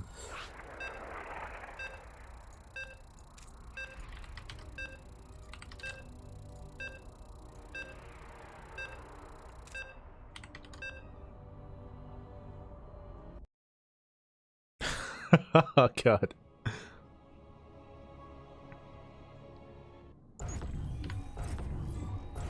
Yeah, they were both just commenting on the game. But here we go. Here we go. We're getting into game number 2 and spawning in the top left-hand corner of Adatonia's Edge. We have the South Korean Terran player. We have the Red Terran representing Shopify Rebellion, leading the series 1-0. It is ByuN. And spawning in the bottom right-hand corner, we have the blue Zerg player. We have the South Korean Zerg representing onside. It is SHIN. Let's go. Let us go. We're getting into our game, we're getting into our matchup. And we need to respect the efficiency of Marines. Like the brain just turned off and now it's time to proxy. Here we go. We have 2 SCVs being sent out across the map. We're going for the proxy 2 racks. Let's go. So 2 racks bunker rush here out of ByuN. SHIN, welcome to at Attorney's Edge. This is a larger map of the map pool, longer rush distance by ground. Just like the last game, I would say that SHIN is favored in a longer game, but ByuN ended it early last game. He's looking to end it even earlier here as well. Now, and if you notice, SHIN is going pool first. He's going at gas pool here, so early gas, early pool. When it comes to the build orders, this is a borderline build order win for SHIN. ByuN's build here is supposed to hard counter hatch first. There is no hatchery. There is no hatchery here. It isn't just pool first. Because the gas is so early, this means very fast link speed or roach rush or even bane bust. Regardless, fast tech here. I think ByuN just dies. It's the issue here is that after SHIN defends, and he will defend, and after SHIN forces a lift with these Raxes, there's nothing at home. There's going to be nothing at home to defend. Especially if ByuN doesn't realize that it was gas first. If he does recognize this, then he can get a faster factory, but if ByuN goes CC before factory, like, I don't see him holding. But we'll see. The pressure's on ByuN. He does notice how late the hatchery is, so he has a piece of the puzzle. He knows it's at least a pool first. Boys are being pulled. Lings are here as well. Link speed is on the way. There's that cancellation, and SHIN pulls out. Okay, he pulls out of gas, so no Bane Bust, no Roach Rush, just link speed.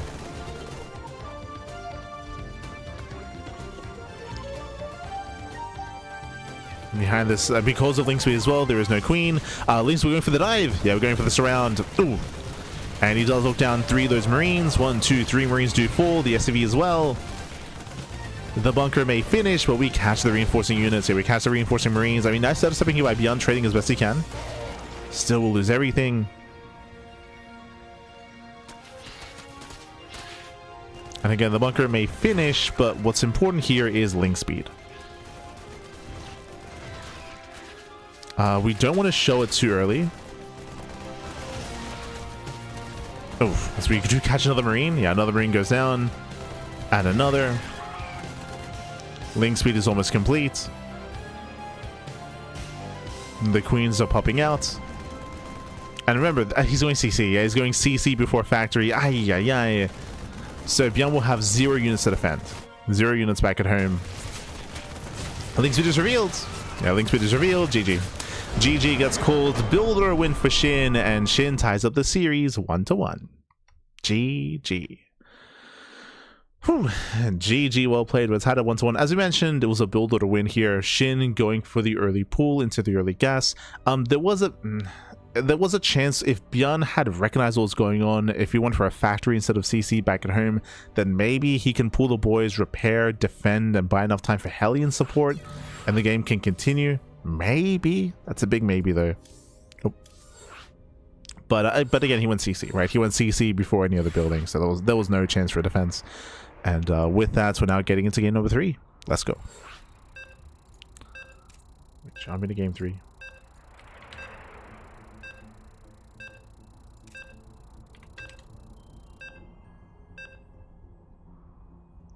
As we're loading into rainfall.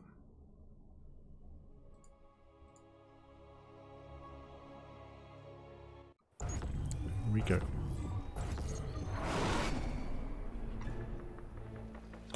And spawning in the top left-hand corner of Rainfall, we have the red Terran player. We have the South Korean Terran representing Shopify. Being forced into a tied series, it is ByuN.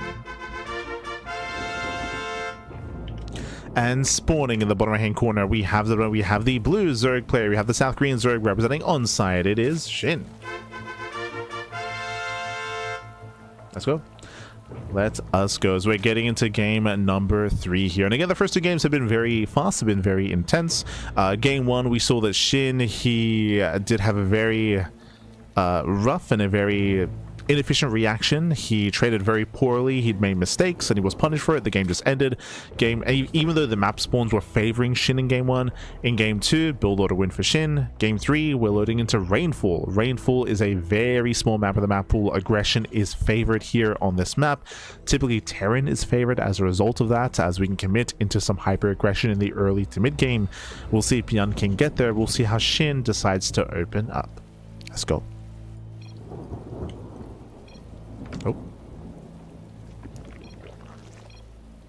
Oh. The banter continues, papi.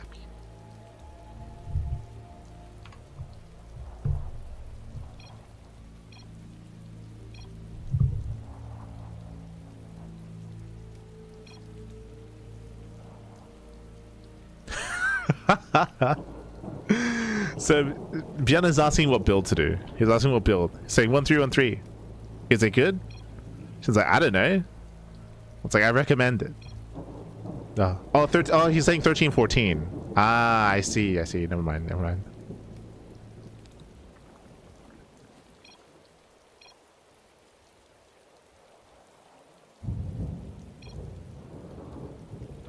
Yeah, they're referring to openers.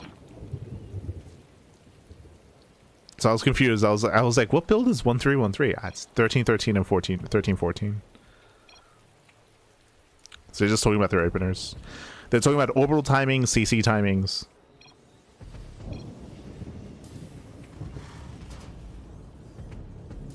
Bearing in mind that Shin does play all 3 races, so he also... It's not the worst for advice when it comes to openers. ByuN's like, I didn't feel the difference between them. It's like, yeah, it's the same.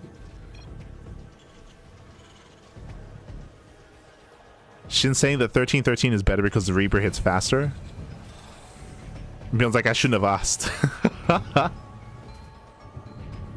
It's like, but if I'm Terran, 13-14. Yeah, they're just discussing the differences between 13-13 and 13-14. And the Reaper timing. Oh. They're just having a convo about the builds. They're just it's a casual conversation about their openers. There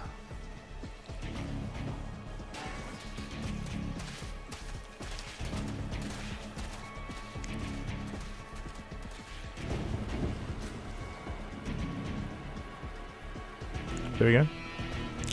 Here we go. As we're now getting into our third CC before this.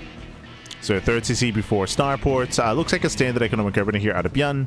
Likewise, Shin back at home going for his own standard start as well. Oh, I say send us up. My apologies. He skipped link speed. Okay, so skips link speed and goes into a very fast lair. Meanwhile, ByuN, has he seen this? He has not. ByuN is playing blind. ByuN, he is aware there's no third expansion, but especially nowadays in the current meta, going for a delayed third base is not abnormal. So ByuN is checking for the third. Roach Warren gets run down.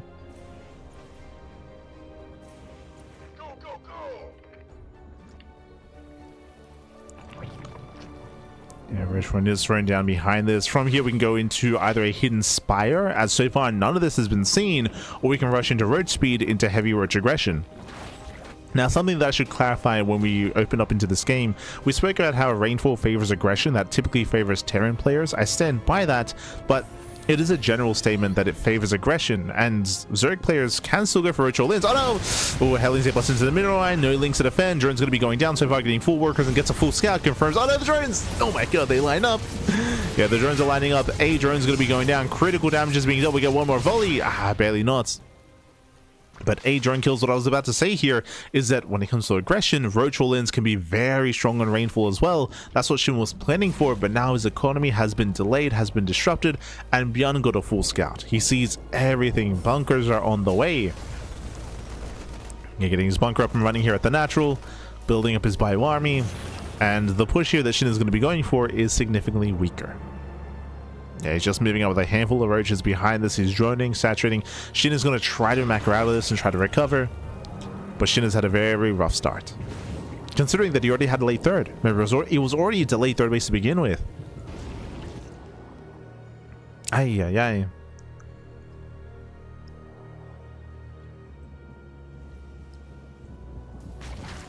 So here we go. Shin is moving out. boys are being pulled.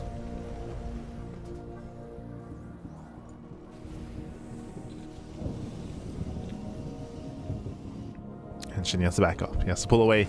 Now, ByuN, he does overreact here. You can see a lot of lost mine time with the SCVs. Again, ByuN doesn't know about the third base timing or the saturation. ByuN is working with very incomplete information. So ByuN took the push very seriously. He was expecting an all-in, but an all-in does not happen. It does not occur. Shin pulls away. He's going to try to macro out of this. And we'll see if he can. We'll see if he can stabilize.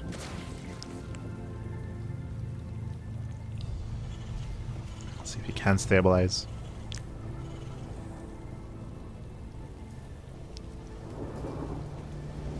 ByuN is claiming his third. Taking his Raxes in the main.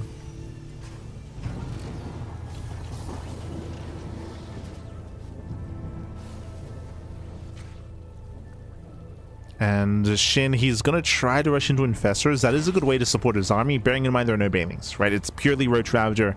Infestors, they help support, they help supplement the army in favor of Ling Bane.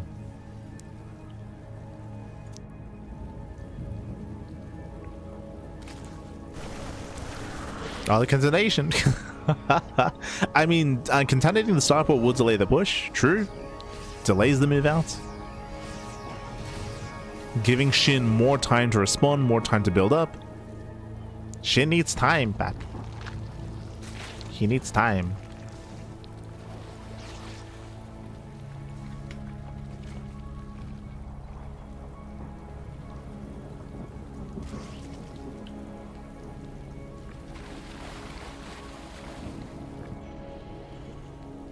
And here comes ByuN's double drop.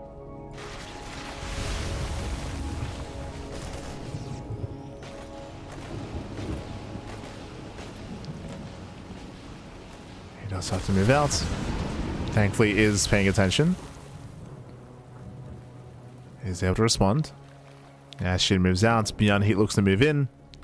Back at home, ByuN has a siege line, but the tanks are... Oh, never mind. I was going to say the tanks are vulnerable, they're exposed, but Shin doesn't have enough. He doesn't have enough to punish. So ByuN he defends well. Drops into the main. Drops into the main base. He'll trade well against the Zerglings. Remember, these are slow Lings, by the way. The Lings are slow. Fungal doesn't quite connect.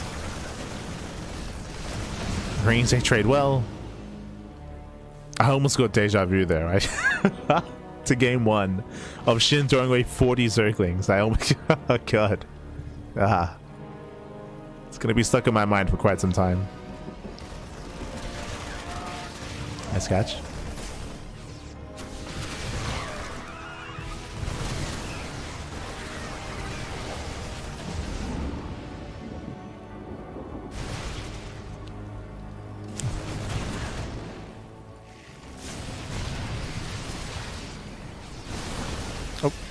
Again, nice fungal. Very nice fungal here in the Marines. What's important here is that Shin has to slow this down. He slows this down. The tanks are on the high ground. Shin cannot engage into these free siege tanks. We'll be honest to move down to low ground to push into the bases. But again, the rush distance by ground is so short on rainfall. You can see just rallying across the map. This is why we mentioned earlier that all-ins and pushes are favorite on this map. It takes so little time to move out. And Shin is up against the wall. He's pushing into the siege line. Massive tank shots. Yeah, Ling Bane goes down. Roach is going to be going down as well. And ByuN, he snowballs out of control. He takes a bit of fight. The tanks, they just trade so well from the high ground. We'll take a fungal to the face. The Biles. Ooh, don't connect. Yeah, the Biles don't connect. And ByuN has done it.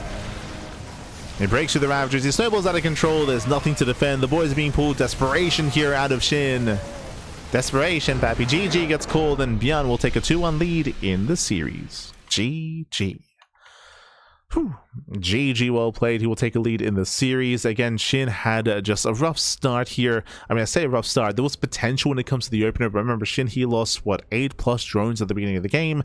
Then he had to make a choice, either all-in or drone. He decided to drone up, so he was playing from behind. He had a late third expansion. He lost all his workers. He teched up quickly, but the early tech didn't lead to anything because he missed his timing. Shin, he missed his timing, so he had a very rocky early game that allowed for ByuN to snowball out of control, getting into the mid-game. GG. GG, well played. So again, just a very, very rocky start there for Shin. We'll see if we can tidy things up and tighten things up here when it comes to the early game as we load into Blackrock for our next game. Interesting. So this map, again, is going to be a little bit larger. It's going to be a little bit larger compared to Rainfall, compared to Rorschach, but has very open third and fourth bases. We'll get into it here. Let's go. As we are loading into potentially the final game of the series, as spawning in the top right-hand corner of BlackRock, we have the red Terran player of the South Korean Terran representing Shopify, leading the series 2-1. It is ByuN. And spawning in the bottom left-hand corner, we have his opponents. We have the blue Zerg player. We have the South Korean Zerg representing onside. It is SHIN. So let us go as we are getting into game number 4 here again. Potentially the final game of the series. ByuN is one game away from claiming it all here and now. And welcome to BlackRock.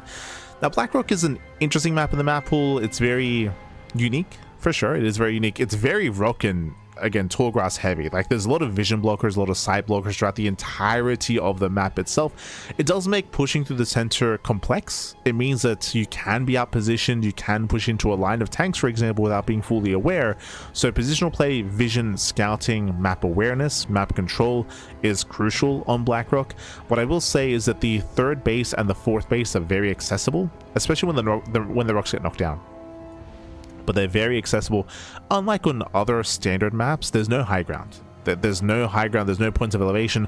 Obviously, the main base is elevated, that is true, but low ground natural, low ground third, low ground fourth base.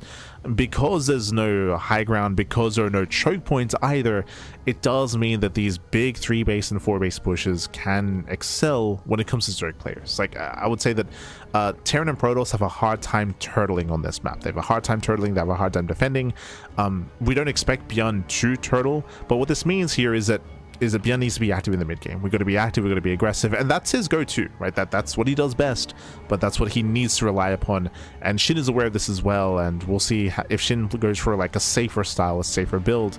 See how he opens up. Here we go. Oh, pool first. Okay. Does go for a pool first opener, going for a delayed expansion. It looks like this would be solid against, say, like a proxy, or can try to be a little bit cheeky early on, but the SCV scouts. ByuN, he sees, he knows, he's aware of the early pool, he's aware of the threat of early Ling aggression. Speaking of, SHIN does slip 2 Lings out to the main base. Back at home, ByuN is moving up with the Reaper, okay. Reaper does move out. I don't believe that ByuN saw those Lings. ByuN is not fully aware, so this CC may be delayed. Shiki moves out of SHIN. Reaper is deflected.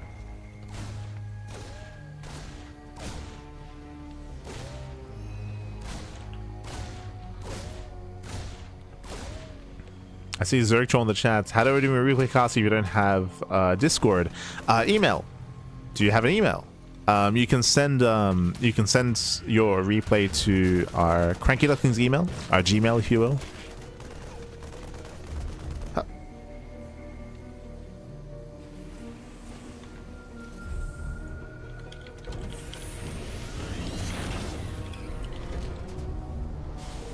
Bam.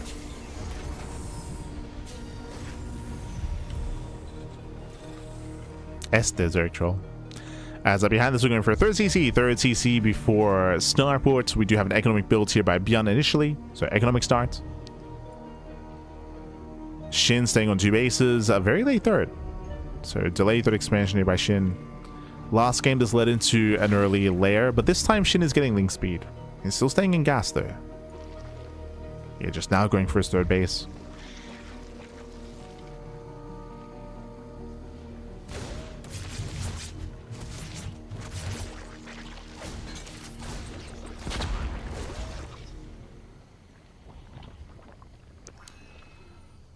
As ByuN does poke in, does pull away. But Estes, baby. Thank you for the point redemption for the replay cast. For those that are curious, for those that are unaware, if you wish your replay casted here on the CranKy Ducklings, we do provide that if you have 10,000 points. It is a point redemption in the chat, in the Twitch chat specifically. Oh, as the Hellions, they look for a way in, they're going to be denied. A nice movement here by SHIN. Nice movement. As ByuN is zoned away.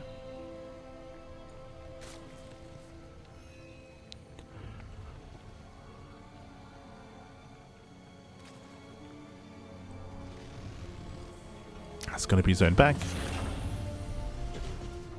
Same time, ByuN is out of position. Yeah, completely out of position. Links to go across. No kill zone. Nice reactions here by ByuN. He pulls away. He has reinforcements, and ByuN does hold. He does defend. He does defend back at home. Behind this, we have our lair on the way.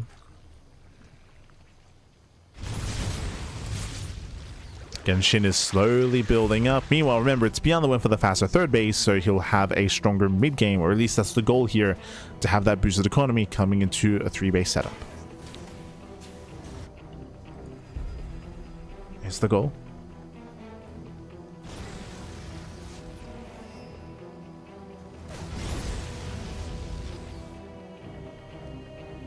As again, ByuN is being active.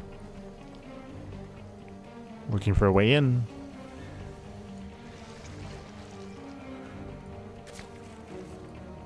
And does poke in, does pull away.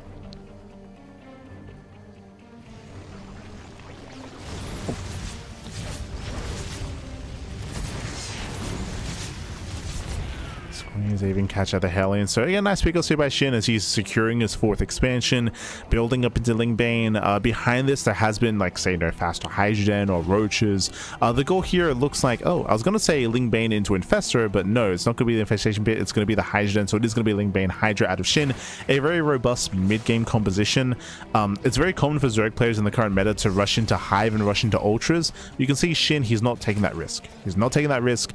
What the Hydras provide here is anti-air. This means that drop play is not going to be as effective, which makes sense against ByuN considering how drop heavy he loves to play. Speaking of, double drop is moving out, but again, SHIN is working on anti-air early on. He's working on that anti-air.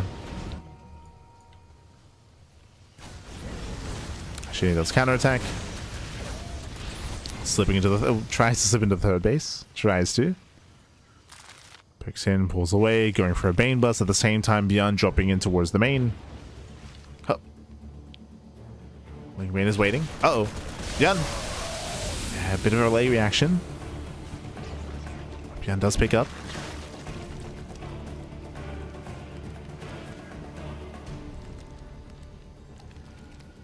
Oh. As Baneling Runback comes in. Nice splits here by ByuN, losing 5 SCVs against the equivalent amount of Banelings.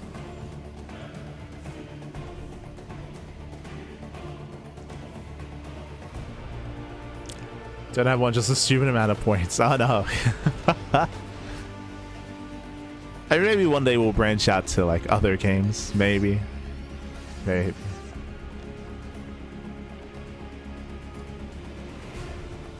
But I would say that your mental is better off for avoiding the ladder, Seagrail. Like it's I think all that have embraced the ladder would agree with that. It's like, Bappy, you're better off. It's keep yourself sane and safe, Bappy. Keep that smile.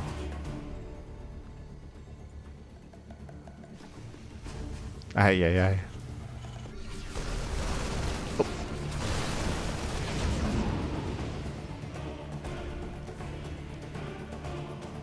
As again, SHIN has been very defensive, is what I will say. He's been just very, very defensive here, just building up in his 4 and 5 bases, massing up his Lingbane Hydra.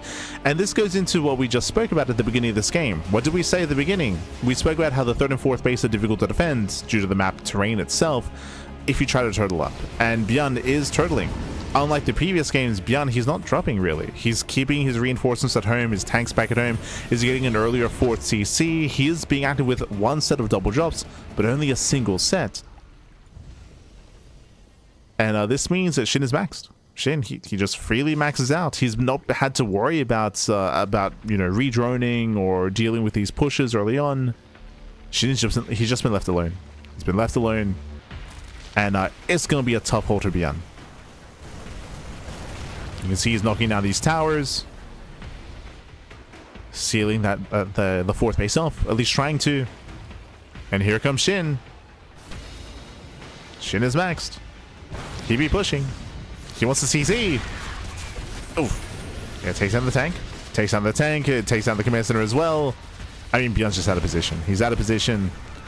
The base is getting very low, and SHIN is tempted. The temptation. Up. Yeah, Bailey's to roll in. Decent tank shots. Yeah, nice tank shots here on the banelings, but is there enough on the ground for ByuN? Yeah, he does kite back. 2 tanks go down. Banelings make their way into the middle line. Can he get in? Can he get in? He can. Oh my god, massive connections. The SCVs, they can't get away. No, go in. There we go. He can't get away. GG gets called, and SHIN, he will tab the series. We're going to the ace match. GG. Whew. GG, well played. We're going to the ace match here. Again, a very passive game out of ByuN, which surprised me on Blackrock of all maps. We spoke about it. Blackrock is one of the hardest maps to turtle on. One of the hardest maps to just be more defensive on. ByuN, he went for a much more passive mid game. Again, he was active with the double drop, but that's it. Just that double drop. He was trying to go for a faster fourth base into a stronger and longer game states. But again, it's very difficult to try to turtle up and build up into 4 bases on Blackrock. And ByuN, he finds that out the hard way. GG. GG, well played. With that, we're going to be loading into game number 5. Going to be loading into Sanctuary 3. Let's go. Let us go. We're getting into the ace match here, the 5th and final game of the series, and we'll see how our players approach Sanctuary. Oh.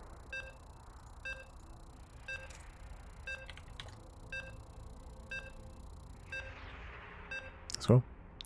Let us go as we're loading into Sanctuary 3 here. A bit of a different map in the map pool. Well, we'll discuss. Oh, I'm ready for the banter. As spawning in the top right hand corner of Sanctuary 3, we have the South Korean Terran player. We have the Red Terran representing Shopify. It is ByuN.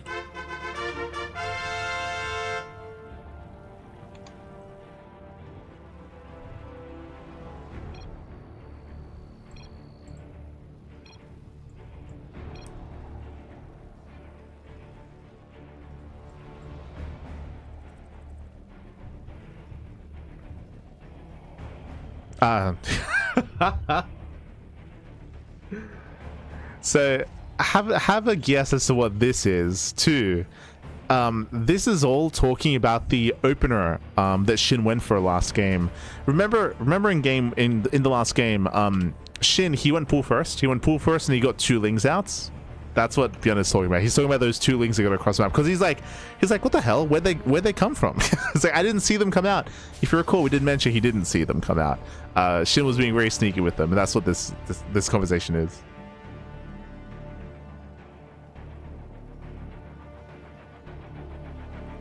Yeah, like ByuN's just asking him, like, when did it come out? Like, what? Like, I sent out my SCV. Did he leave before my SCV got there?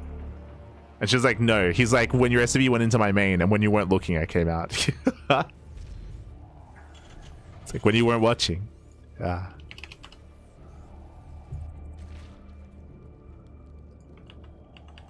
There we go. For now, hatch gas pool opener, sorry, hatch pool gas opener, I meant to say, out of SHIN. Going for what is now standard in this matchup, as we're now going to be opening up. Going to be settling in. From here, right, welcome to Sanctuary 3. Welcome, of course. This is an interesting map in the map pool. Does have a really secure 2-base setup here. Oh, sorry, my apologies. There we go. Set up the score. Does have a secure natural setup being on the high ground. Your 3rd base is relatively secure as well, also on the high ground. There is a direct path from 3rd to 3rd, and this can benefit certain pushes for sure, but there are ways to slow this down.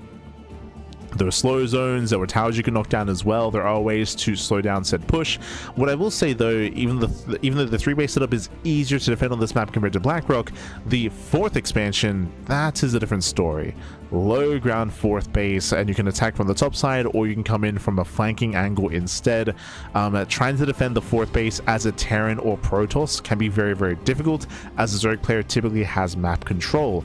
This is why it's important that the Terran player be much more active and aggressive. We spoke about this last game, and ByuN was pretty passive last game. It was very passive, and as a result, SHIN was able to just freely expand and freely saturate and just really take over Blackrock. We need to make sure, ByuN needs to make sure that that doesn't happen again. He needs to make sure he's able to be more active, more aggressive, more in the face of his opponents, to give himself the freedom that he needs to be able to take bases. But we'll see. We shall see.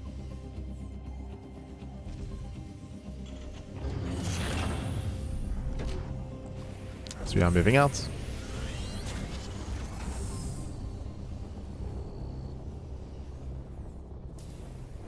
They'll go third command center here before starport.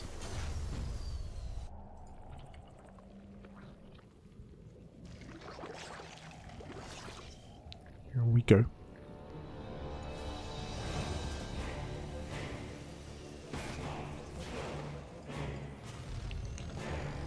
So players are setting up. Is that because of the plus 3 remaining HP? That is not true. Previous games, we saw that ByuN was able to fight for map control, be more active, more aggressive. The idea of needing to be like hyper defensive there, that was not the cause.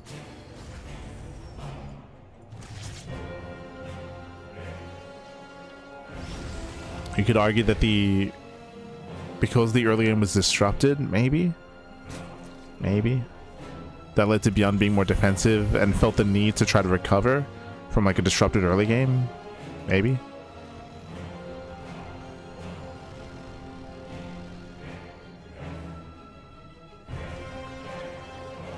Oh, as we're gonna make it up, okay. We are gonna make it up here. We have 3 factories on the way going into Battle Mech. We spoke about this yesterday when casting. Was it yesterday or today when we were casting Nicaract? Yeah, it was today. Jesus. My apologies.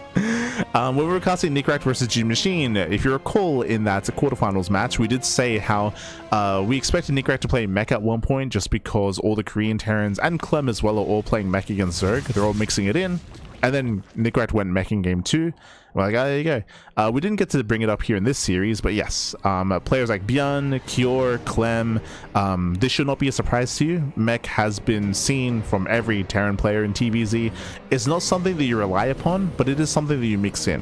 Why is that? If you can successfully trick the Zerg player into believing you're playing Bio, and if they delay their roaches, for example, right now we're setting up for Ling Bane, right? We're setting up for Ling Bane. Ling Bane is very inefficient against Battle Mech, very inefficient, very supply, very larva inefficient. So the longer this game goes on without SHIN getting ready with roaches, the better it is for ByuN. So this is meant to like kind of catch the Zerg player with their pants down, if you will. Zergling comes in, does it into the main. Ooh, he sees. Yeah, massive scout, massive scout. That should not have happened. There should have been at least 1 Hellion or 2 Hellions partially out to the natural. Bam, instant roach ones on the way.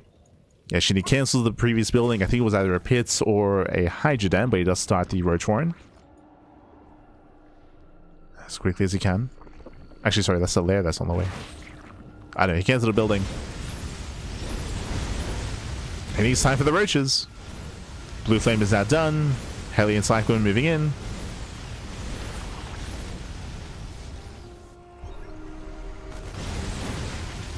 He's going to be moving in. Starting back the queens. You can see SHIN getting ready for a surround. He wants to try to lure the army onto creep. Wasn't quite able to. Going for the counter attack. 4 SCVs going down. Very nice run by here by SHIN. Does go in once again.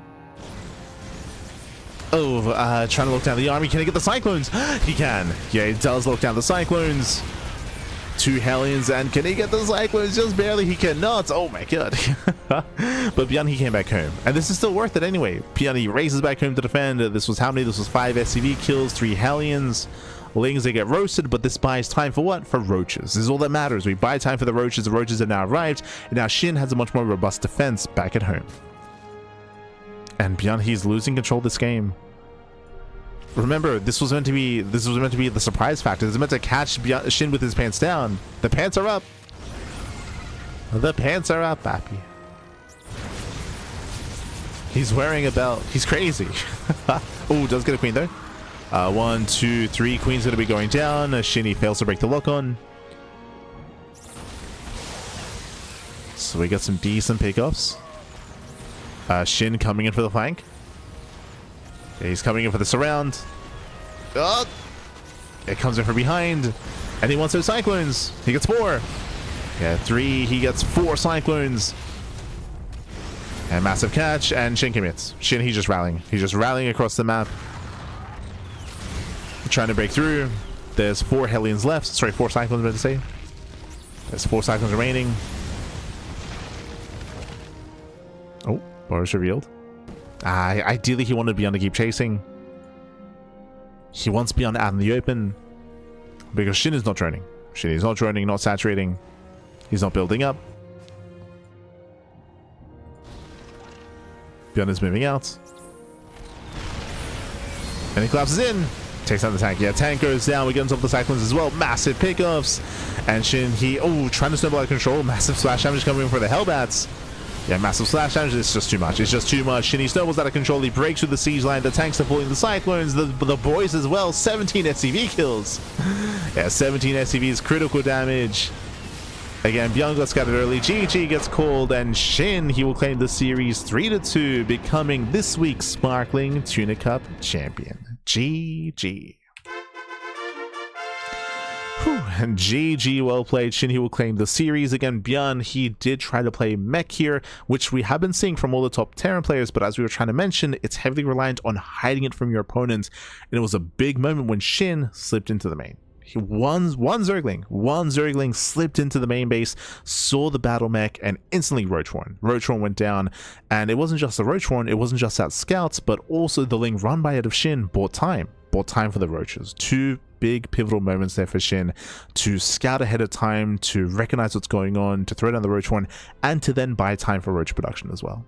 GG well played, because that ByuN missed his window. There was a window in time where ByuN could bully and ByuN could abuse SHIN.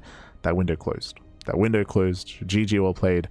With that, SHIN, he will claim the series. He will be our champion. Shout out to ByuN for, again, making a series out of this, for going all the way to the ace match as well, for having a aggressive and dynamic back and forth. We saw a little bit of everything here. So some proxy, some cheese, some mech, some bio play as well, out of ByuN. A lot of variety. GG, well played.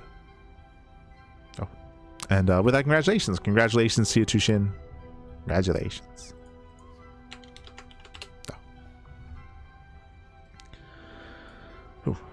GG, well played. As again, he did make his way through quite a number of Terrans here tonight. It wasn't just ByuN, it was Percival as well. Percival, he also went down in the semifinals, if you recall. ByuN, he took down G Machine to make it to the grand finals. A lot of TVZ here tonight, a lot of Terran and Zerg action. Hope you all enjoyed yourselves, and if you wish to see more Sparkling Tuna Cup over the next weeks, of course, in the future, then you can help us, you can support us via Patreon. !Patreon in the chat. Our Patreon does fund this tournament. This tournament is funded via the Patreon, so you can help us grow this tournament even further. Last year, we were lucky enough to have some monthly finals for the Tuna Cup. If you wish, you can help us reach that goal again. Otherwise, we will always have these weeklies, as always, have our weekly tournaments. When it comes to our schedule here, usually we have Tuna Cups every Sunday. Every Sunday we have Tuna Cup, but over the past couple of weeks, Sundays and the weekends have been busy with RSL. If you recall, we've been casting and busy with RSL, so we just haven't had, we just couldn't host a Tuna Cup. Instead of Sundays, Tuna Cups have been on Tuesday. That's why if you look at our schedule, I guess technically this week we had it twice. Un momento. What's our raffle? Oh, that's next week's broadcast schedule. But this week we had Tuna Cup on Tuesday and now on Sunday as well, just because we had to push it from Sunday to Tuesday because of RSL. But now we're back on our regular schedule for the time being, at least I think until BlizzCon. I think we're good to host Tuna Cup on Sundays until BlizzCon mid-September. And as you can see, we have our weekly schedule. So tomorrow we're going to be live with the OSC. We're going to be live with OSC Elite Rising Star. Tuesday afternoon, we have the return of something special. GSTL has been officially announced. We were already aware of this, as we of course going to be the main English casters for GSTL. That'll be on Tuesday. Tuesday is going to be the live cast on Soup. The rebroadcast is going to be on Thursday. That'll be on YouTube and Twitch. You can see the logo there on Tuesday evening and Thursday morning. The reason why the rebroadcast is going to be on Thursday is because right after GSTL, we have Pegasus Cup on Wednesday. So the schedule's full of tournaments. So we have Pegasus Cup on Wednesday, Kung Fu Cup Wednesday evening, and Pegasus Cup Wednesday morning. So the rebroadcast of GSTL will be pushed to Thursday, just as a heads up. Then we have the podcast, the Patch Clash, that's going to be on Friday, then MSO on Saturday, and Tuna Cup once again on the Sunday. So that is this upcoming week's schedule for the CranKy Ducklings. So again, to do micro counters for the return of GSTL. I know there's a bunch of new viewers in StarCraft. I didn't notice them earlier. There were some people that even, I guess, were unfamiliar with like ByuN being a world champion, which in my mind, that's still very modern. Like when I think of like modern, I mean, I guess there are different eras of StarCraft, but like, I don't know, I still think of that being new because that was like Legacy of the Void. But if you remember GSTL, that was a big, massive team league back in the day, back in Heart of the Swarm, even before that, of course, as well. But GSTL was huge, of course. That is one of the first big events that I got into, if you remember, as an Axiom fan. Axiom, they partnered with Acer and they were competing in GSTL together as a team, Axiom Acer, with Innovation, with MMA, with Crank, with Ryung, with Alicia, with Mia, with Heart, with, I mean, Impact was later. Impact, he was not competing in GSTL. But Scarlet as well, true, Scarlet was also living in Korea with Axiom, competing in GSTL. And I'll always remember the finals of Axiom Acer versus Azubu. That was in the very last GSTL that ever was held back in the day. It was the grand finals, and it went to the Super Ace match. It was crazy. It went down to the Super Ace match. This was back when Innovation was the best player in the world. This was back when, straight up, he was just the best player in the world. And of course, he was the ace for Acer and the ace for the team. And if you remember, it was Supernova. He was the player who actually beat Innovation in the earlier rounds. I think it was in because the format was like Pro League format, then All Kill format, and like if we had to go to the Ace match. And Innovation had previously lost against Supernova, and it went all the way to the Super Ace match. It was a best of one where Axiom Acer fielded Innovation, and Azubu, they fielded Supernova for the rematch, and they had a crazy rematch together. It was crazy. In the end, Axiom Acer, spoilers for 13 years ago, this is back in 2013, Innovation, he won, and they lifted Innovation up into the air, and back then, if you remember, that's when GSL was sponsored by Hot 6, so they cracked open a bunch of Hot 6s.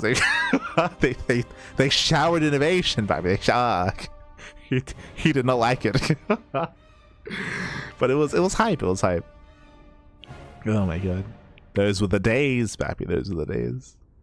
That was also back when Ryung was also, fun fact, Ryung is still competing, by the way, but that was back when Ryung was also one of the best players in the world as well. I remember he was competing for Innovation to be the MVP of the season in Ryung and Innovation.